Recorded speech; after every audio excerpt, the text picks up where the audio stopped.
It's 4 o'clock. We'll call the Barron County Board of Supervisors for Monday, November 4th, 2024 into order and have roll call.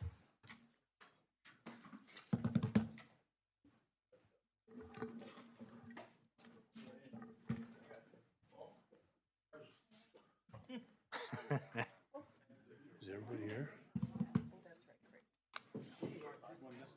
Craig not gonna be here? No, he's Okay. in Europe. Oh, He's going on a trip he had planned a long time ago. you know, Craig was excused, Jess. Fowler was excused.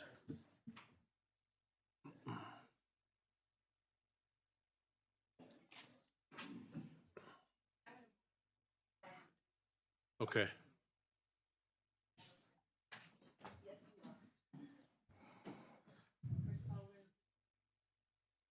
Is Pete not here?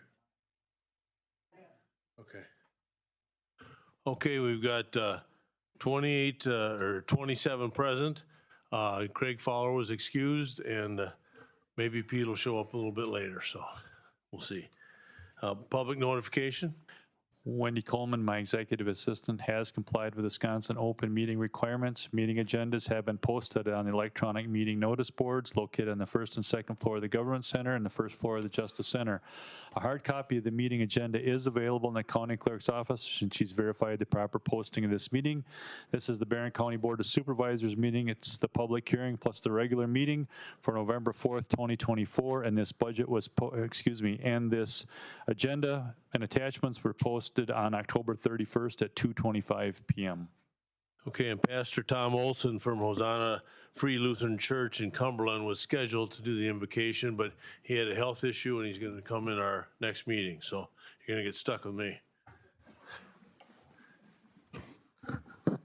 So I guess, dear God, please help us all to do the right thing, to make the correct decisions for the residents of Barron County. I know we've done that in the past, and our residents have been very civil, so please let that continue. In Jesus' name, amen. I pledge allegiance to the flag of the United States of America and to the republic for which it stands, one nation, under God, indivisible, with liberty and justice for all. Okay. A memorandum, Lee Ramsauce, are you going to say something there, Jeff? Yes. We just wanted to mention the passing of Lee. He was on the county board for a number of years. He was vice chair for quite a while.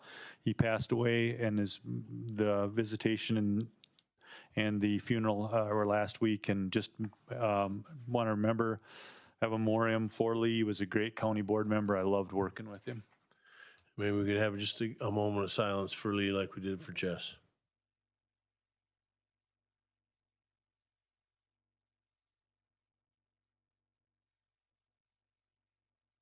Thank you, everybody.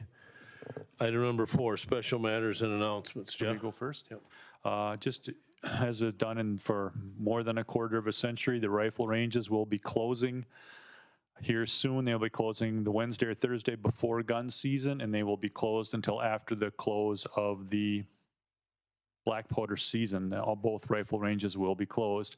Also be aware that it may be a Saturday here soon when the Prairie Farm Men's Club or their hunter safety is very active in the Prairie Farm School District. They may close the rifle range at Arland on a Saturday morning for hunter safety training. And then we have a celebrity in Supervisor Patty Anderson, who will be in county officials and cars having conversations with Mark O'Connell from WCA. That's what I have.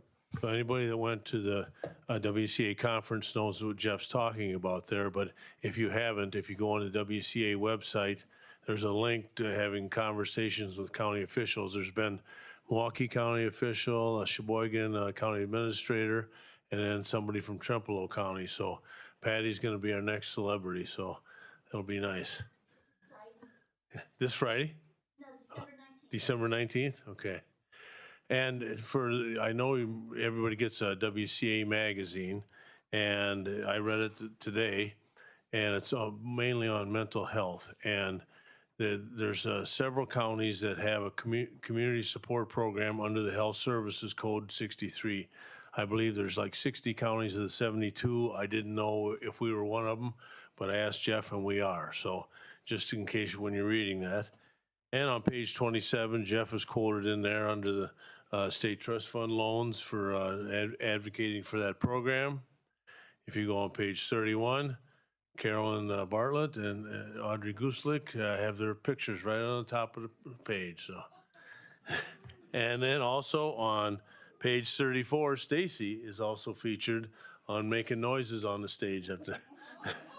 Patty was excluded, but she's going to have her day in court. So that's all I had. Okay, number 5, approve the agenda. Mr. Chairman, I am going to recommend to you, sir, that somebody make the motion that we approve the agenda as presented, but we also insert that at 5:45 PM we'll have a hard stop.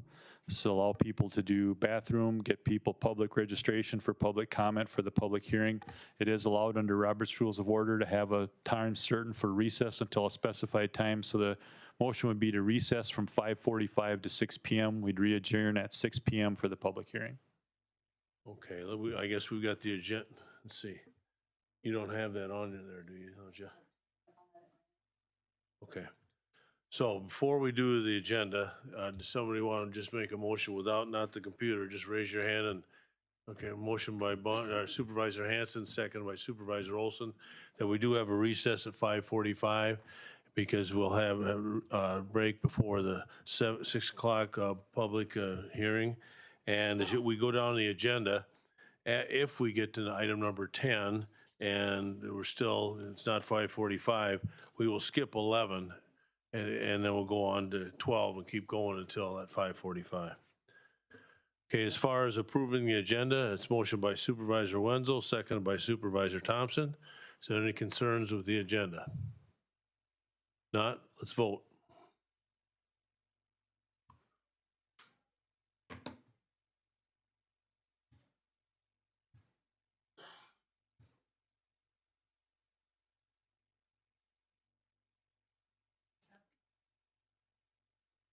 Carol's got, who else? Jamie?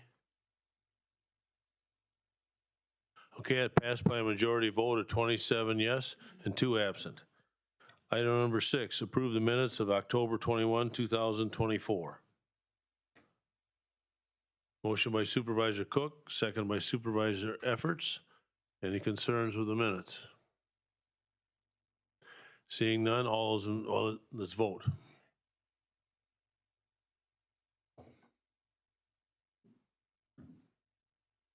In that passed, 27 yes and 2 absent. 7, public comment. We didn't have any on our regular meeting, but I'm sure we'll have some at the public hearing, so. Okay, item number 8, presentation on the Justice Center Sallyport by Wold Architects and Engineers. Sheriff, would you want to introduce them, or? I'm sorry, Sean's gonna go first? Chris, I had it backwards. Is it all right if Sean goes first? Okay. Yep. Okay, Sean, you just want to let everybody know who you are and. Yep. Thank you, Mr. Chairman. For those of you that I've not met before, I'm Sean Lentz with Ehlers, and we work with the county on your financing related issues. So I've been working with county staff and with Wold on putting together some preliminary analysis of impact for potential borrowings that the county might be considering in 2025. So we've got 3 parts of the presentation, and however the chairman would like to proceed, I'm open to questions as I go through or questions at the end, whatever you'd like. I think we got to do questions as you're going through, just so they. Sure. Yeah. Okay, thank you, Mr. Chairman. So the first couple slides are the existing situation of the debt that the county has outstanding right now. And then we put together 2 scenarios for review of the county board this afternoon. The first slide is an update for the board on the general obligation borrowing capacity of the county. The capacity is based on the equalized value of the entire county, and 5% of that number is the maximum amount of general obligation debt that Barron County can issue. And as you'll quickly see, it's a number that you're never going to get anywhere near of, but it's important to keep in mind. So the red line on the chart is 361 million. That is the current maximum amount of general obligation debt that Barron County could consider issuing for projects. The blue bars at the bottom of the screen are the amount of principal outstanding. So as an example, at the end of this year, with no additional debt, you'll have about 25.6 million in debt outstanding, and that will leave you with available capacity of 335 million. So it's a capacity is a number the state puts. It's far more important for smaller to mid-sized communities to manage than a large county like Barron County, but it's important for the group to know. General obligation debt, I'll just mention real quickly, is the most flexible and the most strongest pledge to garner the lowest interest rates that you as a county can use. And the last thing I'll mention on this chart is the county's bond rating, which I'm happy to say is a very strong AA rating. AAA, as you've probably heard in the past and is commonly said in either the bond world or other worlds, that's the highest rating is the AAA rating. AA plus would be the next one down from there. And then Barron County is at that AA level. So it's a very, very good rating that the county has. Next slide, please. And Sean, there's no way we could get AAA. Is there any way we could get AA plus? Yeah, the county and the chairman, we've asked and talked about this a little bit in the past, where the county is scoring very well. And the reason that you have the AA rating is your local financing that you have control over. So your fund balance, your budgeting practices, year-to-year operations, the county rate's very strong in that area. The amount of debt that you have outstanding, debt is debt. It's expensive to have it because you're paying interest for major long-term projects that you've had to do in the past. But relatively speaking, the county does not have all that much debt, as you could probably tell from that last slide. On other things, though, that are, to the chairman's point, that are part of the rating, it gets into demographics that are outside of the control of this board. So it's how big is the tax base of the county. Barron County is not a small county, but compared to massive counties all around the United States, it's relatively small. And so that factors in. And then just simply the citizenry, how many people you have, how rich they are, how young they are, those kind of things can all factor in. And to answer your question, Mr. Chairman, I think aspiring to that AA plus is certainly a possibility for Barron County. I think the AAA, you see very, very few communities that are able to get that level in Wisconsin and across the country. So it's probably because of those factors outside of your control, a very difficult goal to try to get to. Okay, thanks. You bet. The next slide is looking at the levy. So this one is more important from my perspective than the one at the borrowing capacity. But the levy that the county has, so what you're layering on to your operational levy for the county is also your debt levy. And what you see on the chart are the two existing issues that you have outstanding and the new state trust fund loan that you're in the process of finalizing right now. The bottom orangish color is the highway department debt. And so you can see that that's by far the majority of the debt. And then the blue and the purple bars are representative of the waste to energy operations debt. So for next year, 2025, the debt levy is a little under $2 million to pay principal and interest on the two issues that you'll have payments on next year. Again, that's the blue bars. It's a $4 million loan that you have for the waste to energy. And then the orange bars are the highway. And then in 2026, you'll have the first of 9 payments on paying back the additional state trust fund loan. I think that was a shredder, Jeff, if I remember correctly, that you have outstanding. So for next year, a little bit under 2 million. And then in 26, with no new debt, you'll be a little bit over 2 million in indebtedness. The other thing I'd like to mention is on the 23 and 24 loans, or I call them STFL, State Trust Fund loans. Those, the waste to energy, at some point will be making payments back to the county's debt service fund. But right now you do have those debt issues, the annual payments on those factored in to your debt levy, or you will in the case of the 2000 or the purple bars on the top of the chart. Okay. Any questions on that one before we go forward? I have a quick question. So you talked about trying to settle our state trust fund loan that we have or that Yes. we're working on. What is that one? The shredder is the, yep, which I think was $1.5 million, correct? Yep, $1.5 million. Yep. And the first payment on that again will be in 2026. The way their program works, there won't be a payment in 25 on that. Okay, next slide, Jody. Okay, so from here, we ran 2 options for the board to take a look at, and we can do others, but we wanted to start, give you a couple ranges to review from. Assumption, this new potential issue would be sold somewhere in the March to April 2025 time run. Again, that's going to be the county's choice, but we have to pick a dated date, and that's what we did with starting this. The repayment schedule of the proposed new loan would be 20 years. Prepayment would be somewhere in the 8 to 10 year mark. So if you have a 20-year loan, if you accepted a bid on that loan, it would be fixed for 20 years, but at the option of the county, somewhere in the 8 to 10 year range. And we'd talk a little bit more about setting that down in a solid form.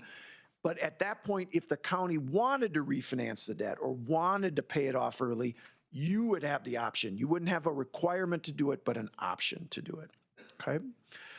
If we issue this proposed new issue in 2025, the first payment on it would be the next year, the next budget year, 2026. So you would not have a payment due in 2025, it would be in 26. And we've been setting up the new debt payments with just a level principal and interest payment each year. Similar if you think about it in terms of how you pay your mortgage. You pay your same payment basically every month.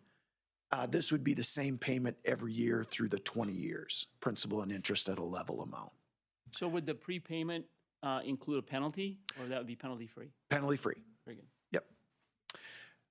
Purpose-wise, what would be included, and this is where the 2 options will have some differences in it.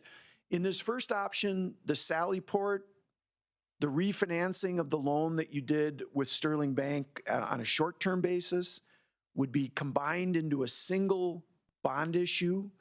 And we're estimating it'd be about somewhere around 5.9 million in size, 5.93 million to pay that issue back. Okay, Jody, if we can go to the next one. So a couple slides ago, I had a chart with the existing county debt, including that new $1.5 million shredder debt that's still being finalized, but is almost to the finish line. What you see here then is adding with the green bars, the new 5.93 million for the Sallyport debt, as well as extending the short-term note that you took out for the 2.5 million. And what you'll see occur there, a couple things.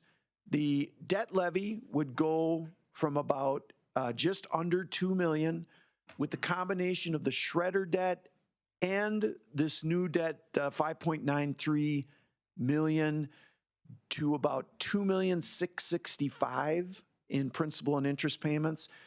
And then you'll see over time, as old debt begins to be paid off, that amount will come down, but it'll be a number of years out before we'll see a step down there. And the mill rate for debt right now, for your budget that you're doing right now with that roughly $2 million levy for your debt, you're at about 29 cents for every $1,000 of value to pay back your existing debt. With the shredder debt and this proposed new loan both hitting us in 2026, taking us to that 2.66 million annual principal and interest levy amount, the adjustment would be from that 0.29 or 29 cents up to about 38 cents. The other assumption that's built into there, when we do a mill rate, What is the mill rate? The mill rate is the levy for debt divided by the equalized value of the county.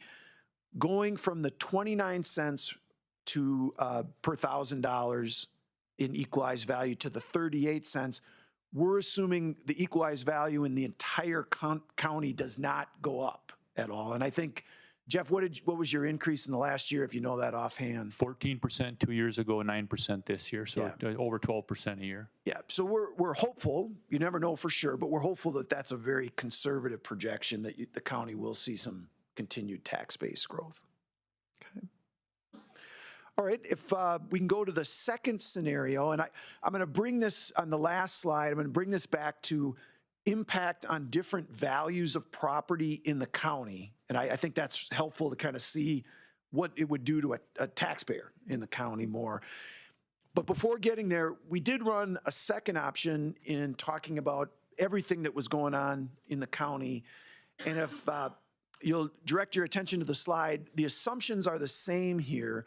What's different is the purpose. We've also added a budgeted $3 million amount for the HVAC on the UW campus here in Barron County of about $3 million. So that would increase the size of the entire issue from the $5.93 million up to about $8.96 million in total issue size. But what we wanted to do is, if the county were to choose to go forward with that project as well, there would be some logic to grouping everything together into a single issue. What would be the impact of that extra $3 million being added? And Jody, if we can go to the next slide. So with this one, you'll see that the green bars are a little bit higher than on the past one. And that again is because the annual payment of a $8.9 million issue is going to be more than the $5.9 million issue. And in fact, the total levy on the previous slide was about $2,660,000 a year, $2,660,000. With the 8.9, it'd be about $2,890,000 a year. And from a mill rate perspective, remember we were going from our current level of 29 cents to 38 cents per $1,000 of value. This would be at 41 cents per $1,000 of value with the higher principal amount, including the HVAC project at the UW Barron County campus. Okay. And as promised, Jody, if we can go to that last slide. This one, I'm gonna look at my paper copy of this because it might be a little small for everybody. It's small for me. And I think we can certainly get everybody these numbers, right, Jeff, if need be. But I'll give just as an example. So what we've done on this slide is side by side, we've put the $5.93 million impact compared to the $8.965 million impact.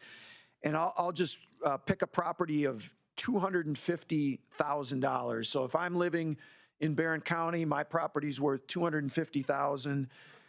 With the increase for everything but the HVAC, that's the numbers on the left side of the page. The increase for me as a taxpayer would be $23.89 of adding the Sallyport and the refinancing of the $2.5 million loan that you've recently approved. If you were to also add the HVAC at UW Barron County on that same $250,000 property, the increase would be $31.97. Again, this is just for debt. Now, we're not talking about the operational part of your budget at all, but taking your existing debt levy and the first option, again, adding the $2.5 million and adding the Sallyport project, the impact on a $250,000 home would be a $23.89 increase for debt.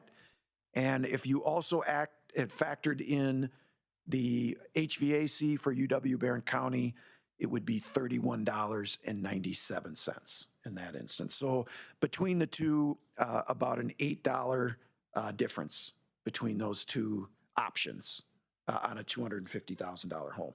So that would go up in 2026, and then without any new debt, it stays at that level into the future. Remember, these numbers, again, are not counting on any growth in the value of the county. I hope that's a conservative projection. We'll be see, but for now, we ran it with no growth in the county at all. So, Mr. Chairman, that was the material that we'd want to cover, but certainly if there's other thoughts or questions, I'd be happy to try to field those. Right. I have a question. The chairman asked you about, getting to a AA+ rating. Conversely, we have fund balances, so we're sitting on money. And obviously we have a general fund balance, highway fund balance. We have fund balances. Yep. Have you looked at those? At what level or how much could I take out of those fund balances, particularly the general fund balance, and maintain a AA rating? How much? Yeah, the rating agencies tend not to give you an exact number. They're a little coy because the ratings are everything together rather than just a specific.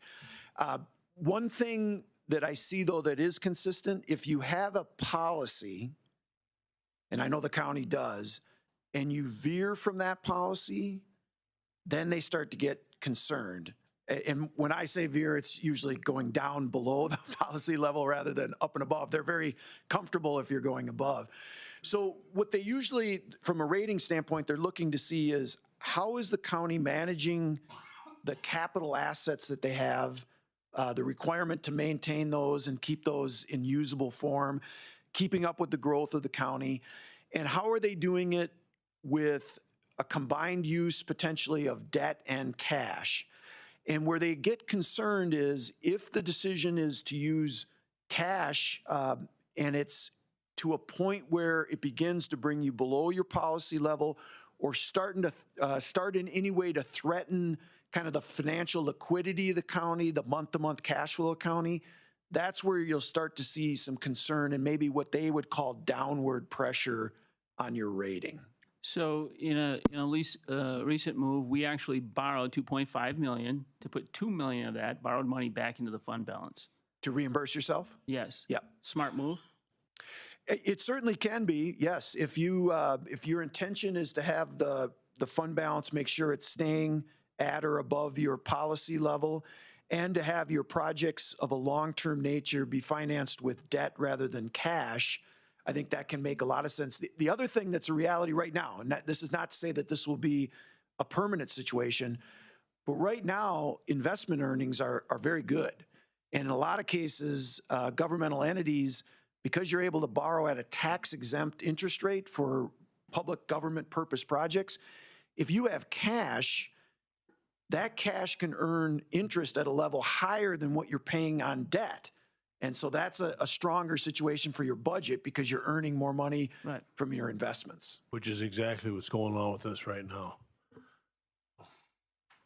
I think it'd be important to read what Sterling Bank said about the finances of the county. I hope somebody read page number 11 of the 86-page packet from last month. I think their letter to the county board says it all. Any other questions for Sean? Okay, or Supervisor Heller? On the mic, Dana? When you're talking about maintaining assets of the county, that increases or helps increase the bond rating. So my question is, wouldn't the college be considered part of that as an asset to the county? Yeah, yes. What I was alluding to is that you have ownership. I try to compare it to things I can understand, like my house. If I have my home and I'm just letting it get in worse and worse shape, and then I go and say I want it, to borrow money against it, if they come out and look at it, they're going to be concerned about it. And that's the same kind of thing with assets of a governmental entity. If the governmental entity is not keeping up and letting things deteriorate, that can be a concerning factor, not just to the public, but also to the rating agency, because your assets aren't well maintained and it could lead to more and more emergency problems because as things get worse and worse, you spend more on repairs than, on your normal operating budget, and it can be a kind of a spiral that you get yourself into. So yeah, your asset base and keeping those in good repair is an important part of the operations and the rating. And just so you know, Sean, which you, excuse me, you probably do already, we're talking about that $3 million at the campus, but that's kind of on hold now because with our property committee really working with maybe some future partners on select buildings like the student center, the gymnasium, the theater. Those, if we can somehow partner with other people, help them, help us, that debt would come down significantly. And so that's going to be a future item. We're not at all proposing today to add that $3 million onto the debt. We're just talking about, so everybody's aware of what's going on and what we're going to be doing sometime next year. So this is no way funding anything. We're just having a discussion so everybody can be aware of what we're thinking. And any other questions? Not, thank you, Sean. Oh, Thank you. Supervisor Heller? Or excuse me, Turcott. I saw Dana's name up there. Just for clarification on Supervisor Heller's, when we're talking assets of the county, I was under the impression we're talking every structure, my home, your home, or is it more the assets of what the county owns? Yeah, I crossed in my discussion here this afternoon in two areas. When I was talking earlier about demographic issues, one of the things that the rating agencies look at is just pure and simple wealth that a community has. Not necessarily your fund balance of your county in the government, but just how rich are people? You know, what is their assets? What's the likelihood that they wouldn't pay their taxes? Those kind of questions. The other, I think what Board Member Heller was asking about was, as I took it, was the specific assets that the Barron County is responsible for as a governmental entity. And the rating agencies also pay attention to that because if you have deteriorating assets, you're not keeping up with maintenance. It tends to be a kind of a cycle that leads you to emergency spending, which isn't viewed as strong finances. So I was touching in both areas. I'm sorry if I confused the two for the discussion. Any other questions? Not, thank you, Sean. You did an excellent job. Thank you, Chairman. Yep. Okay, then we've got the presentation on the Justice Center Sallyport. I believe there's a resolution authorizing the Wold Architects and Engineers to proceed with the bid proposals for expansion of the secure Sallyport at the Barron County Justice Center. And we had a motion by Supervisor Turcott, seconded by Supervisor Heller. And just so you know, on that resolution that's part of your packet, there was two amounts there. One, the law enforcement had $3,250,000 as borrowing, which included a contingency of almost 25% of $635,000 plus.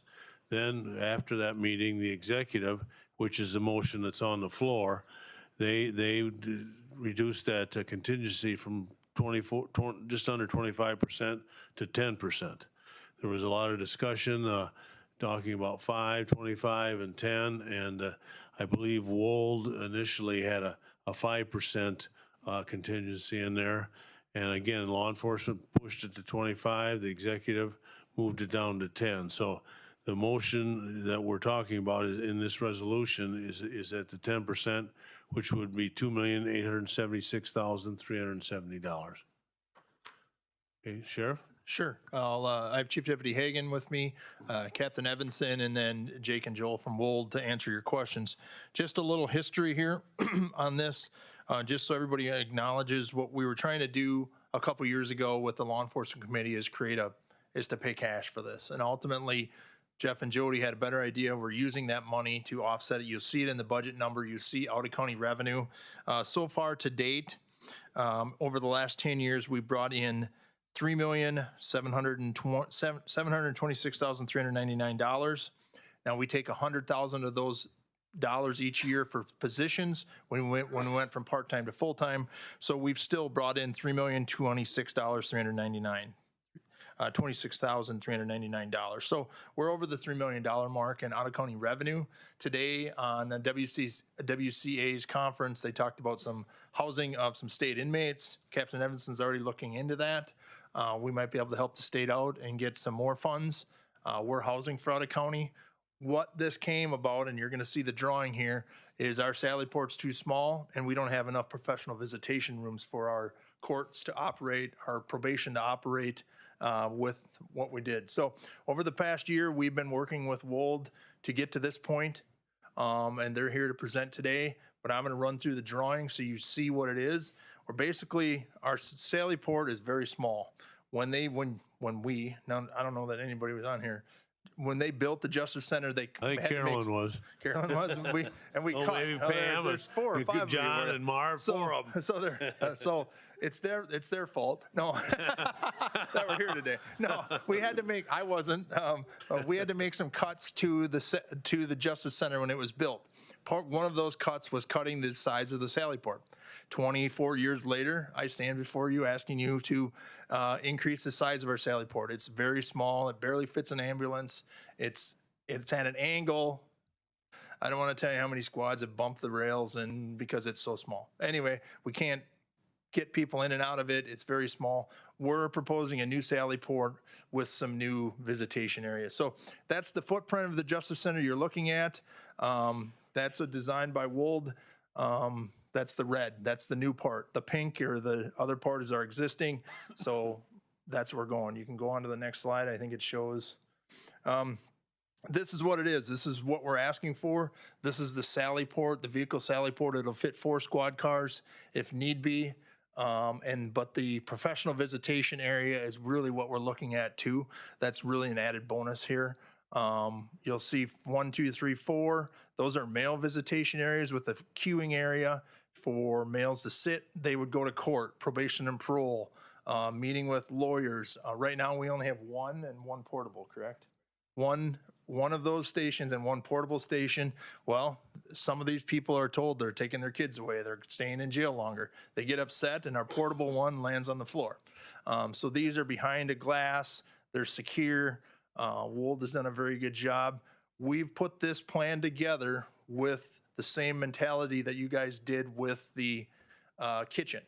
We involved IT from the beginning. We've involved Steve Olson and his crew from the beginning. Wold's been at the table with us all along. Jail and the jail administrator has been at the table with us the whole time. So this is a very, very, very good plan. What you see in gray are possible cuts, or tan, I should say. We, law enforcement did not recommend those cuts. It was just cutting again, saving about $120,000 it would be in savings. And I didn't want the next sheriff in 24 years saying, man, I wish we wouldn't have made those $124,000 cuts. And now we have to add 6 feet of jail and 1 more viewing area. So we didn't recommend those cuts. We want 4 professional visitation areas. We would like the new Sally Port. It comes in with the 10% contingency. I don't know. We've been talking about it a long time. We've invested about $400,000 into this with the plan with Wold already. Today, we're ready to move forward, asking you for the ability for Wold to start this process to a bidding process. This is going to come back before you when the bids get opened and for final approval. So really, today, we're not spending any money. We're asking you to say, can we bid this out? Can we look at it? We want to get this done. Ellers has said, basically, we can borrow for it. We're good. We can borrow for a couple more. So I seen that big number. I got all excited. Hold on. I know. You sound like my chief deputy. He don't let me spend either. No. So I'm here to answer questions. Wold is here to answer questions. We're matching the timeline that Mr. French has asked for, so the borrowing can be done into the next year. I'll let Jeff or Joel and Jake talk about anything. Pete. Supervisor Hanson. Have you solved the problem of where the wells are? We think so. We think we have that settled. Do you know if that? I'll let the Was that experts part of that 422,000? We were looking for the drawing for where they were. Good evening, Good evening. Chairman, Supervisors. Jake Wallensek with Wold Architects. Joel Dunning with me, partner in our office. The geothermal question, I think there's still a little bit of uncertainty there. We have not been able to track down the original prints and verify where those main lines are running in. There is a chance that it runs through the location of the addition. However, we have plan for our engineering team is looking at ways to deal with that. We were about to do some geothermal borings in that region, and at that point decided to hold off on that. I think the current construction cost and plan has contingencies built in to deal with that when we get into the field and start digging. I think we felt it was more economical to start that work when we have a contracting crew on site, as opposed to bringing someone in right now and starting to dig up and kind of doing that exploratory work. I believe Jeff French would like to address I've been that. searching for those. It's called a lot of people. It's incumbent to understand that there was lawsuits when that building was ending too, and the person involved with that from the groundwork down, there was a lawsuit, has not turned those plans over to anyone. We cannot get them from the state. The state does not have them either. So they're somewhere, nobody knows where. Supervisor Olson. Excuse me, I'd like to just back up, Sheriff. Can you talk about professional visitation 1 and what the purpose of that is? Sure, that would be for our female. That way we could use both at the same time. There's a queuing area where the female could wait until their court hearing was up, or another one could be in there. Again, we have the professional visitation. Lance has met with Wold to talk about camera systems and all that. So one would be for females. Wouldn't be strictly for females, but would be available for females, and the males would have that 3 professional visitations, 2, 3, and 4 there. Supervisor Gores. The geothermal wells, are they vertical wells or are they horizontal wells? I believe they're horizontal. Is that correct? Vertical? According to the guy who drilled the first one, I can tell you that. I have that information right here. I mean, we can see where it comes into the building, the main pipes, but Vertical loop, 3/4 inch, 160 PSI. It's 100, surface to the bottom was 150 feet. Supervisor Turcott. Okay. You need to find a guy with a divining rod. yeah. Question back to the geothermal. Is there any way they can put a current to one of those lines and kind of locate like the, Tracer wire and yeah, something along that line? And my second question would be, can we have a spot so if a line did get disturbed and gets approved and 5 years from now we have a problem, is there a way to get that line from that well back into the building so we don't lose one of the wells? Yeah. If we could design something for that, like a contingency. Yeah, I think our plan was certainly to reuse the existing infrastructure, and should it be that the main lines are right through the location of the addition, we would have to reroute those, which would mean you're shutting that system down for a period of time. Not that long, probably a couple weeks, but we're building that into the plan and certainly making sure that the contractors don't just bring their excavators out there and start going crazy on it, because we are uncertain on where that is. But certainly the tracer wire idea, I think, has been explored and will be brought up again when we have a contractor that's out there working. Supervisor Patty Anderson. I have a question here about the overhead doors, to reduce it from 12 to 10. So can you get the SWAT truck in there? We didn't recommend those cuts, or law enforcement didn't recommend those cuts, so they'll be staying at 12. Okay, And 'cause that would make more sense. We made that, the reason we made that so high is a bus. If we start getting state inmates, if we have to evacuate the jail, things like that, we don't have room to put a bus into our current Sally Port. So that would, the dimensions there that Wold has drawn fit a school bus. Okay. Supervisor Gores, do you have another question? I have one more. If we have to sit there and move the wells or whatever, how expensive would that be? Well, I don't think we would be moving any wells. It's just the main lines that are coming to and from the well field. So I think it's The wells are way off into the You go to yard the- area, but these are the lines that go directly into the building. Oh, I got you. Okay, thank you. Any further questions? If not, let's vote on the resolution. What?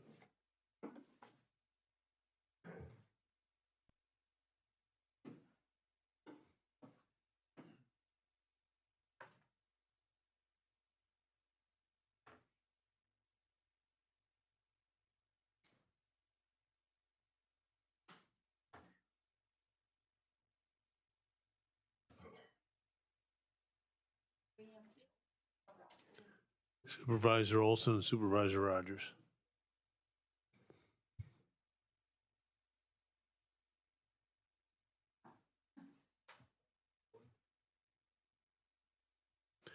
Okay, that passed by a majority of voted members with 27 yes and 2 absent. Thank you, everybody, and Wold, thank you for the presentation. Obviously, you did a good job, and Sheriff. So, okay, item number. All right.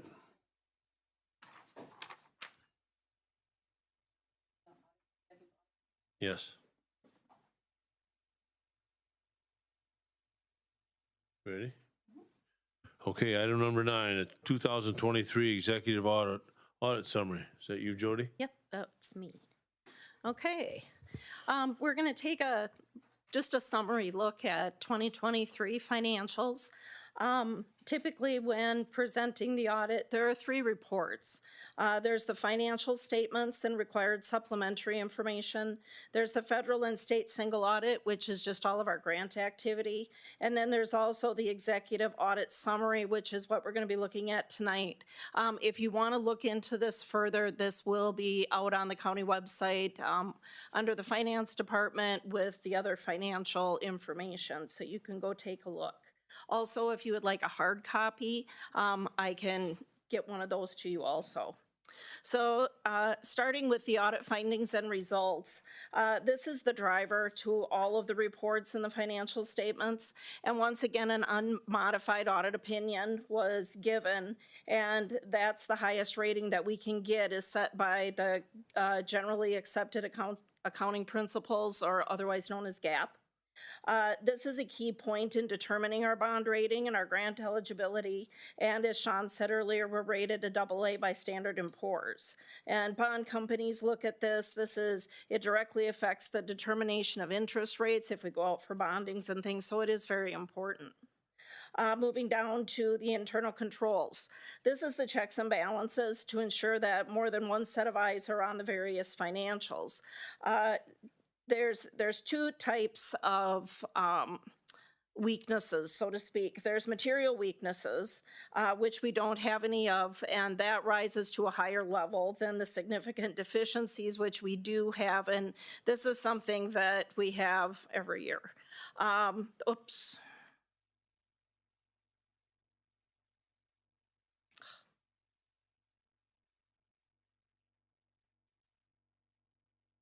Goodness sakes. Okay. So the significant deficiencies that we have every year is the limited segregation of duties. And what this is saying is that we don't have enough staff to comply with GAAP in some of the departments. We have different ways. We have internal audits. The auditors, they'll spend a little time in, different areas, looking a little bit closer just to make sure that everything is okay. And over the past few years, we've been trying to put mechanisms in place to reduce the liability, but at the end of the day, we aren't going to be able to get over that hurdle to eliminate the finding completely. It's just a liability that does need to be recognized.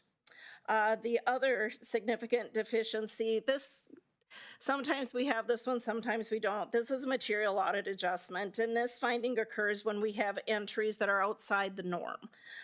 In Barron County, we try to have all of the adjustments done. We want to just give this to them, it's complete, and they can go ahead and audit everything with their findings. A lot of other counties, they'll have pages of closing entries that the auditors will put together and make. So, but every once in a while, when we have something that's outside of the norm, the auditors will catch something. And so this year, it was an adjustment related to the newly established acid gas removal system debt.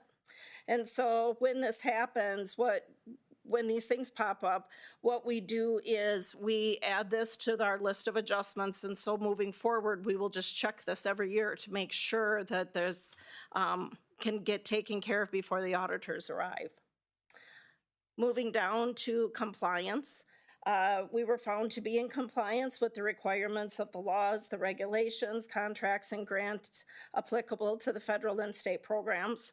And then the other items as part of the audit, they also assist us in filings for the highway annual compilation assistance, unaudited form, financial report Form A that's filed with the Department of Revenue, and then also federal data collection forms that they take care of for us.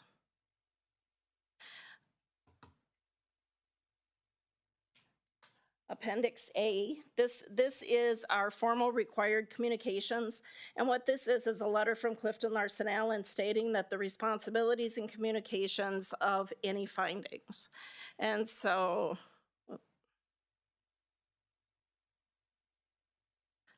we will run through these. So with the accounting policies, they didn't find any lack of authoritative guidance. Transactions were recognized in the proper period, and they could see the authority that was there to make the adjustments. Accounting estimates are used for various things. They found that the estimates were reasonable in relation to the financial statements. The financial statement disclosures were found to be neutral, consistent, and clear. They did not identify any significant unusual transactions. There was no difficulties in dealing with staff. Uncorrected misstatements, they didn't find anything.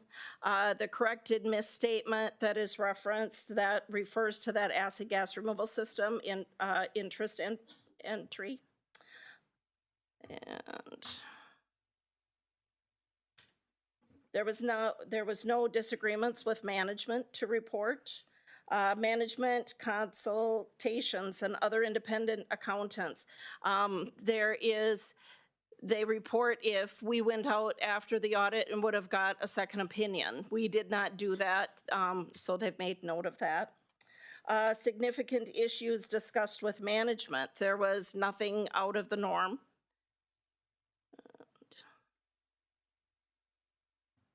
And then the rest of this section is just their normal verbiage of their responsibilities.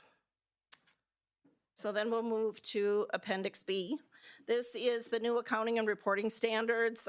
They report of different standards that were put into play in December of 2023. We had a couple of GASB statements that were implemented.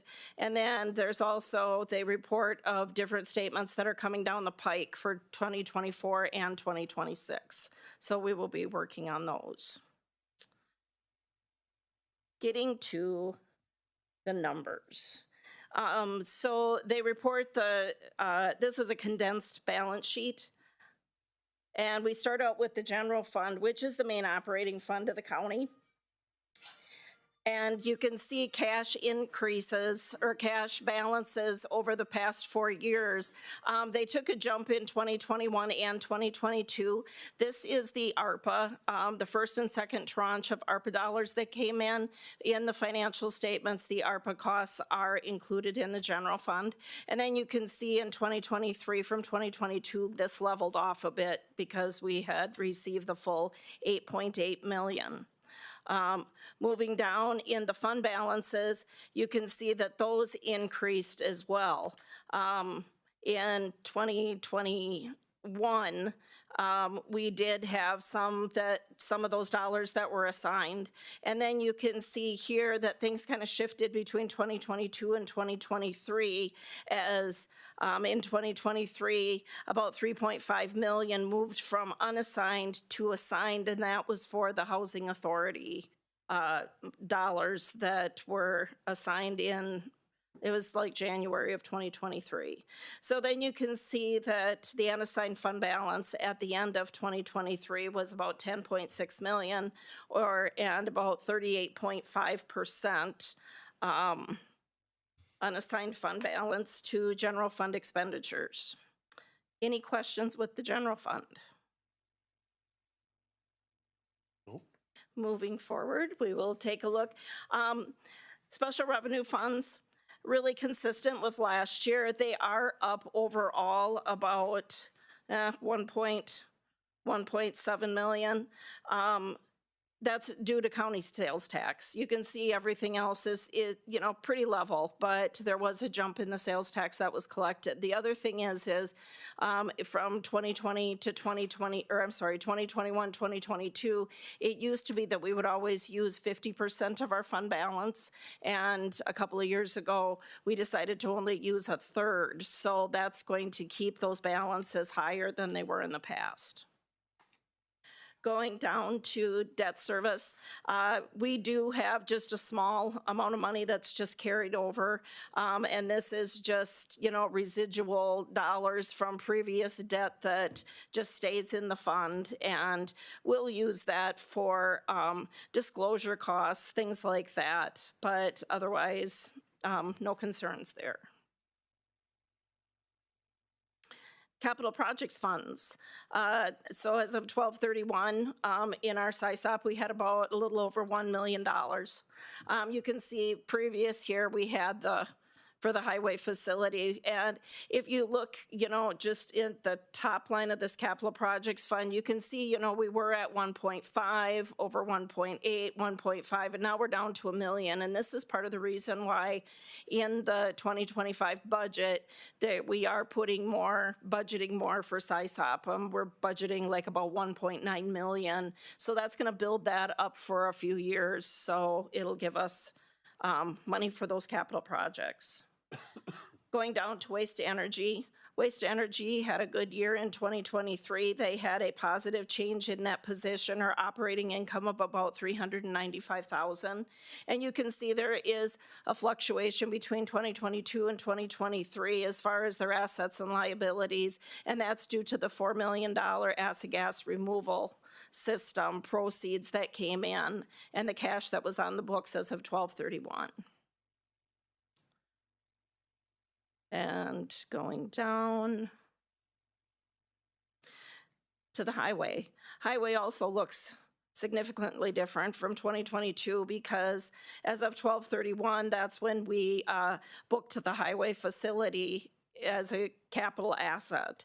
And so that added 29 million to the books.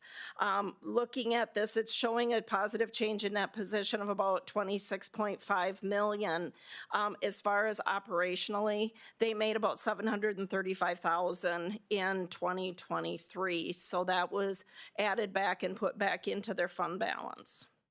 And health insurance fund had an increase in fund balance of about $1,093,000, which was a good year in comparison to the last couple of years. So health insurance fund doing well. And then the last is these long-term obligations, as Sean had mentioned, are the debt that we have as of 12/31/2023 was about 26.9, currently at about 25.6 million. And then our vested sick leave and vacation continues to be fully funded, which is another good thing that like the bond holders will be looking at and bond companies, if we would go out for another borrowing. Any questions? Jody, so in the highway department, they have, at the end of 2023, they had 10,471,000 in unrestricted fund balance? That includes all of their fund balances. They have several fund balances, but just because this is a condensed version, they didn't have it all broken out. Okay, but it does not include restricted fund balances. That would include all of their fund balances. And so that is including their restricted as well. They just apparently for this report, they just lumped everything together. Would that be the same for the waste energy? Waste to Energy does not have separate pots of money like the highway does. Like the highway has, exceptional maintenance dollars, related to like the frac sand companies. They've got different money that may be carried over for capital and things like that. Waste to Energy, what you see on there, that's what they should have available for the most part. 1.4. Okay, thank you. Supervisor Bob Anderson? Question, what is the amount that we're hopefully going to reach sometime in the health savings account that would give us, what'd you say, a year? Year, yeah, we're about 3 something. Short? We're about $1 million or.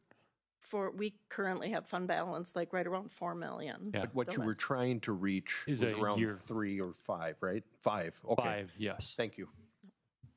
Supervisor Banks?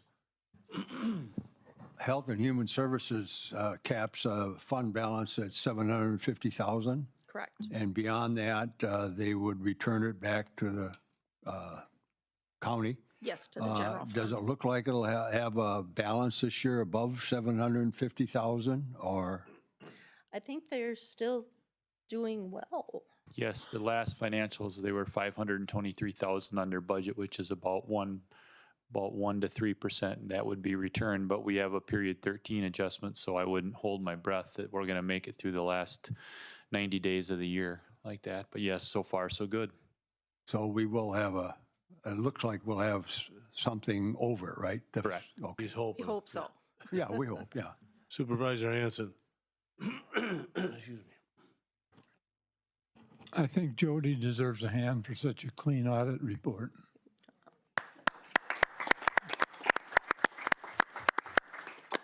Thank you, Jody. Any other questions?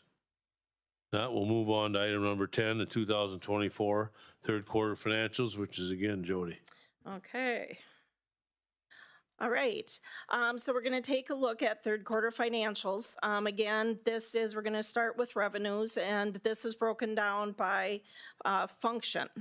And so looking at 2024 through September 30th, we have revenues of countywide of $62,448,555.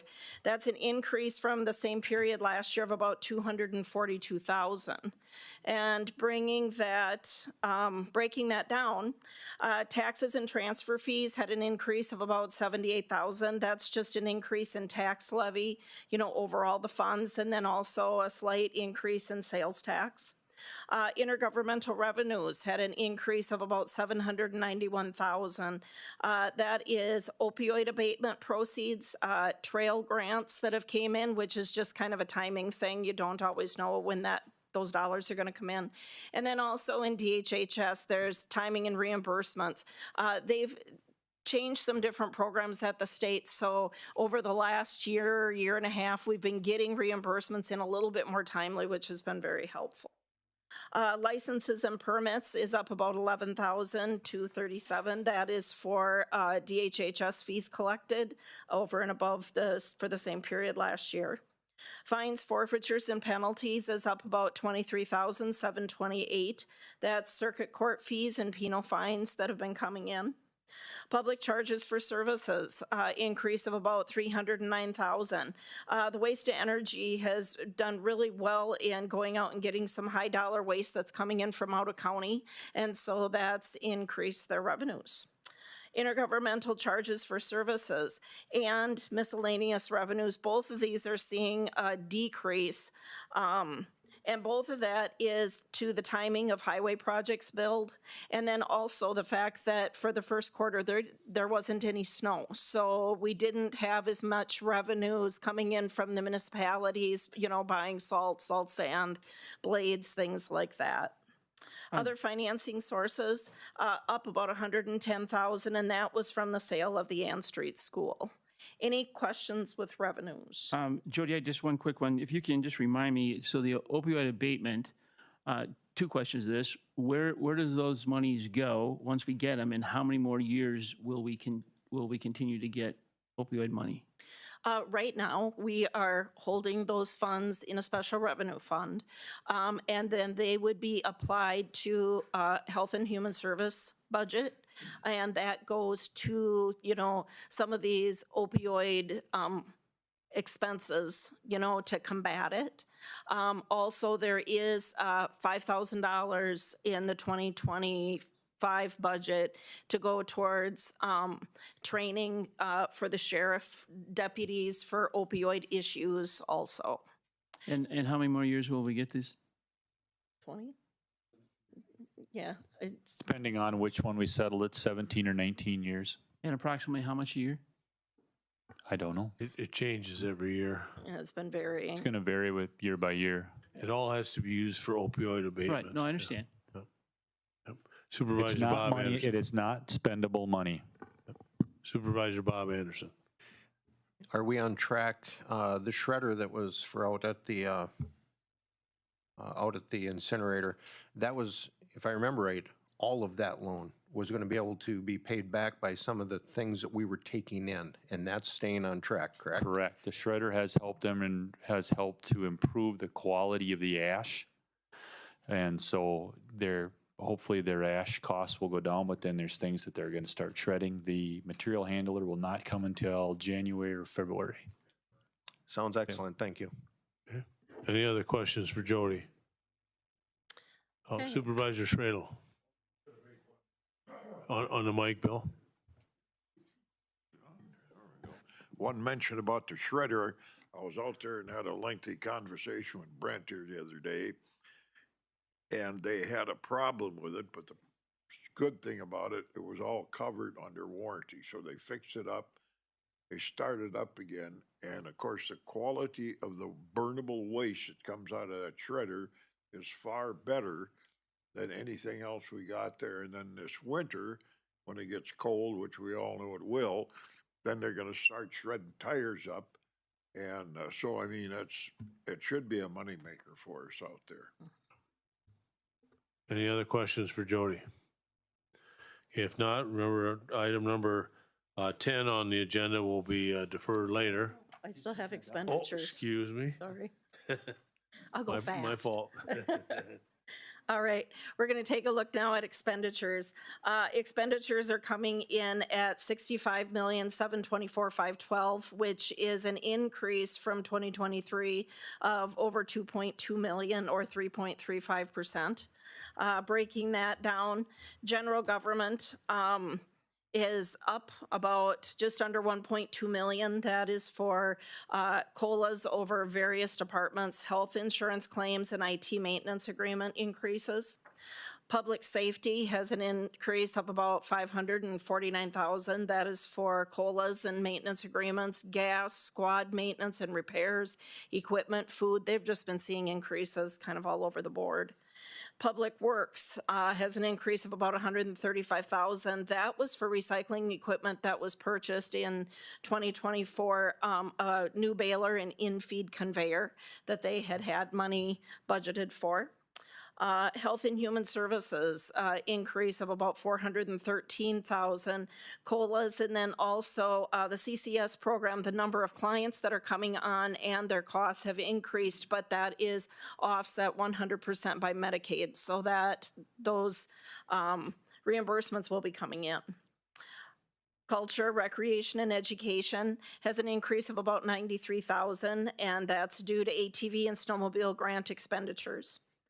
Conservation and Development is up just under 1.3 million for COLAs, and then also the purchase of that shredder at the waste to energy plant. The capital outlay is down 1.4 million because in 2023 we still had, highway facility expenses, and that is about all wrapped up now with regard to the paving and one contract. And debt service, just decrease of about $16,000, and that's just principal and interest fluctuations from the prior year. Any questions on expenditures? Supervisor Gores.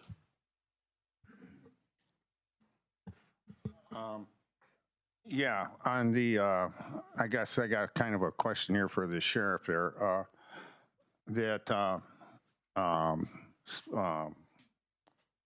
What do you call it? The ATV? Oh, the vehicle that got damaged there, is that totaled out? Not yet. So the insurance company is in the process with that. that's at a company in Eau Claire. Hopefully, it's on the edge. The insurance company, they got to cut the bumper off to see if it's totaled. So they're cutting the bumper off this week. Is there any benefit to going back on the insurance for the guy that Wendy is working on damaged that. it? Our insurance company is working on that. Wendy's got a handle on that. Okay. Any other questions? Are you finished, Jody? Nope. All right. Almost. All right, so we're gonna put our revenues and expenditures together. And you can see we're upside down here by about just under 3.3 million. But the thing is, with some of these big expenditures that we've had this year, we have to add back some different fund balances and things like that. So the borrowing for the shredder that we should be getting any day is going to come and offset that by just under $1,050,000. We have to add back the communications project borrowing of $1,050,000. The Sally Port has had about $68,449 through September from that $422,000 that we would be adding back because we have funds for that. And then also the highway facility costs of about $72,609. That also is going to have fund balance that's coming in from the highway department. So if you add in those proceeds that are coming along with that fund balance, that's actually putting us, just still upside down by a little over $1 million. But that's where our fund balance comes in, because we've got the fund balance to cover this while the revenues, for Health and Human Services and the highway department, as they're finishing up these projects and getting those bills out, that's what's covering us for right now. So that's kind of where we're at. So sitting good going into the final quarter of the year. I don't really have any concerns. And Supervisor Cook. Jody, and Jeff, so when we borrowed 2.5 million from Sterling, that 2 million is covering this 199, right? yes. Very good. Any other questions? Jody, are we finished? I'm done. Let's give her another hand. Okay, again, we're skipping item number 10 for now and heading on to number 12. What did I say it wrong? Yeah, skip 11. I don't have my glasses on. Okay, yeah, we're on item number 12, the resolution, outstanding order checks to be canceled. Can I get a motion to that effect? Motion by Supervisor Cook, seconded by Supervisor Rogers. Is there any questions on anything there with the resolution? Seeing none, let's vote.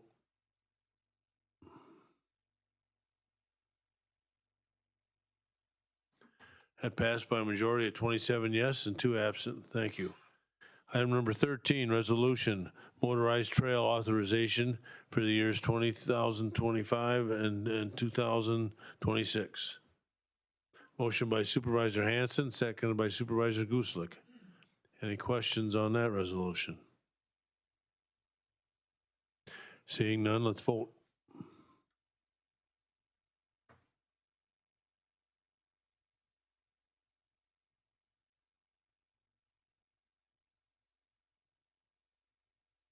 Waiting on you, Bill. Again, passed by a majority of 27 yes and 2 absent. Thank you. Item number 14, progress and financial update on the Barron County Highway Facilities Project. And actually, it's doing a little bit better.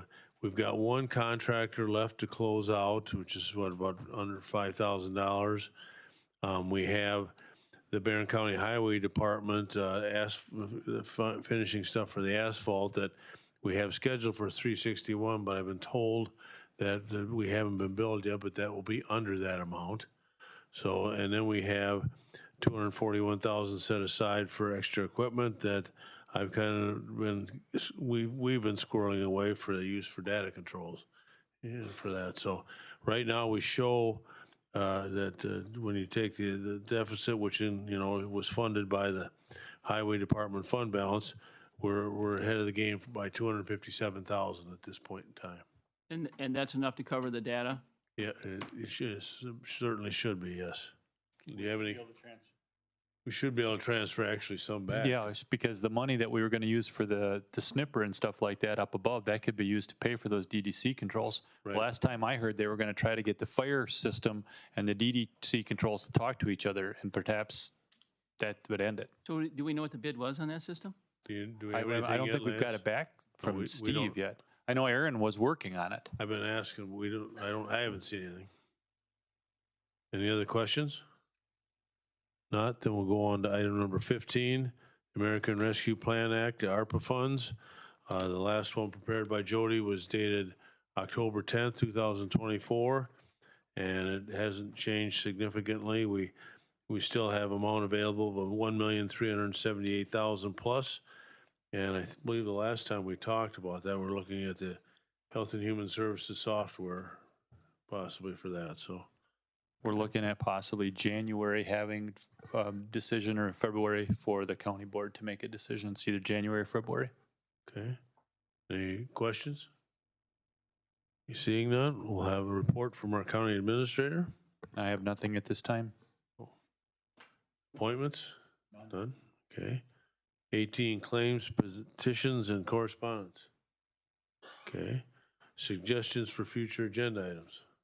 Just the software purchase for Health and Human Services, when it'll either be January or February, depending on when Lance gets some final stuff done. So we'll have to recess now until 6 o'clock. So as of at 5:16, we'll recess to 6 o'clock, and we'll have the public hearing and a presentation of the 2025 budget.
We'll call a public hearing for the presentation of the 2025 budget into order. And our County Administrator, Jeff French, will have the presentation of the Barron County 2025 budget. Thank you. First, to begin tonight, I would like to specifically thank Jody for exceptional work again this year, for taking on all the details and giving us a great budget. If you attended recently, you know she does a great job. That audit and this budget are because of her detailed attention to detail. Also want to thank the department heads, because this is a team effort that gets us this far. And they were certainly cooperative this year, as they have been in past, to get us here. I'd like to start tonight by reading the memo from Sterling Bank that was in the packet from last month. Quote, Sterling Bank has reviewed the audited financial statements prepared by Clifton Larson Allen and conclude the following. Number one, the loan request to replenish the fund balance for recent capital projects is a prudent financial management strategy. The financial statements show the county has a proven record of long-term strong financial management and well-positioned balance sheet. The financial position, overall debt levels, and borrowing eligibility are acceptable to proceed with funds as requested. They interviewed me for quite a long time, and we have the strongest financial position of any municipality that they deal with. We're going to build it's been talked about, to add on to the Sally Port. So I did a little number crunching.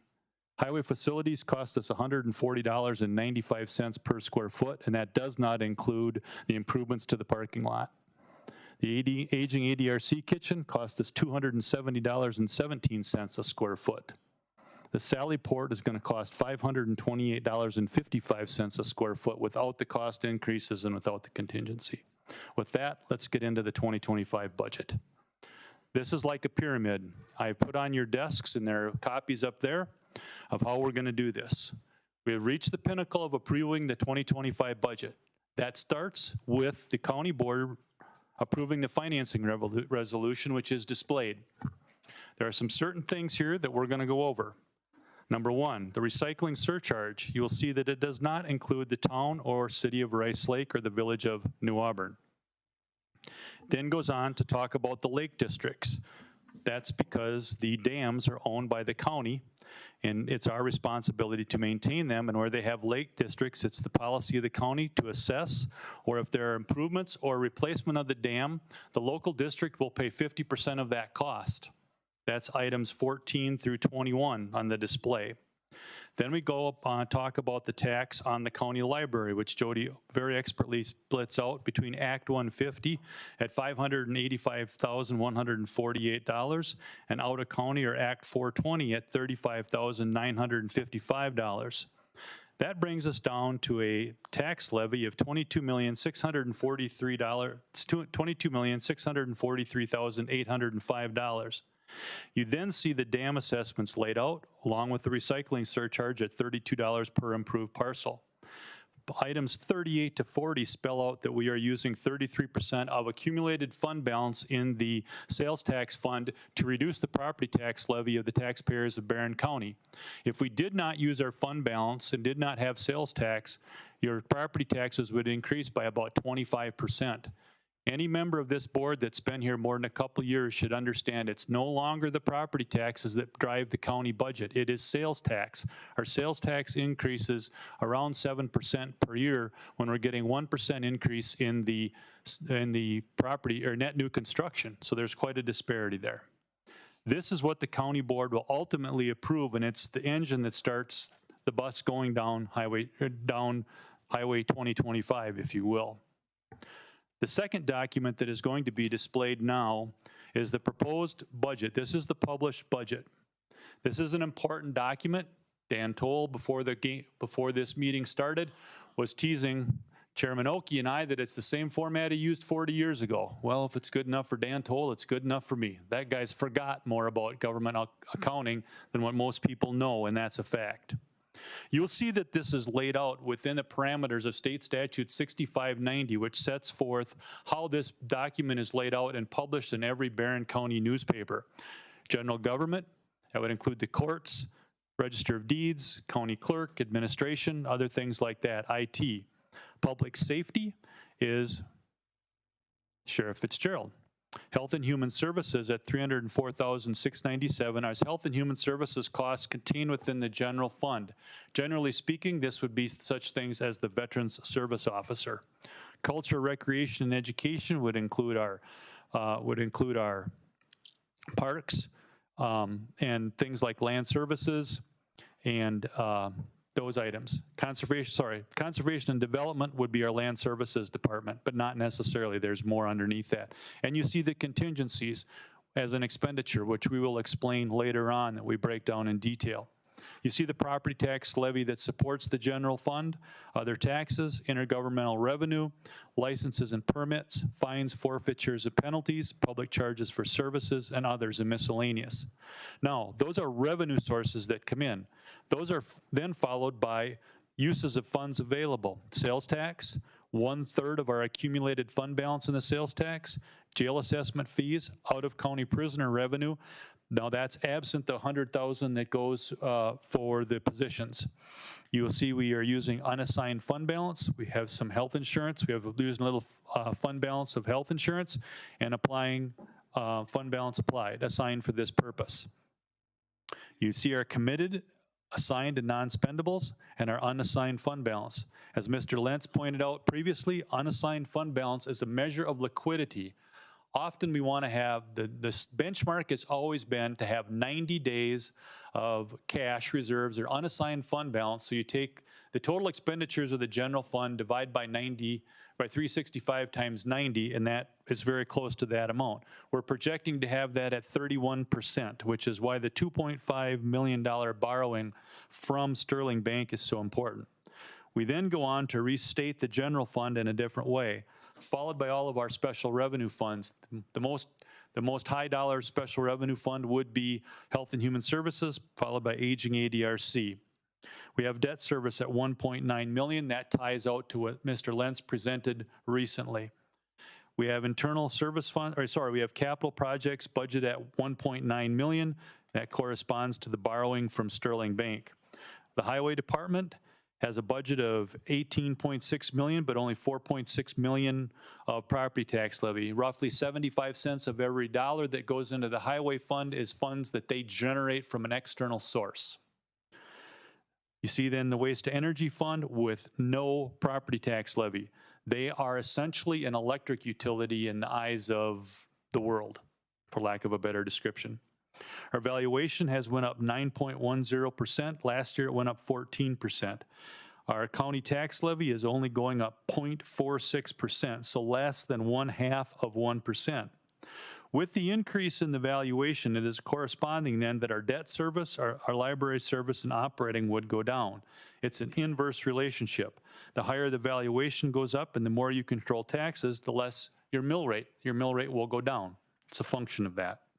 You see the restatement of the recycling special service charge at the bottom. The next thing we're going to project is, everybody loves graphs, everybody loves a picture. This breaks down the budget at a glance. A proposed budget of $81,156,717 supported by a gross tax levy of $22,643,805.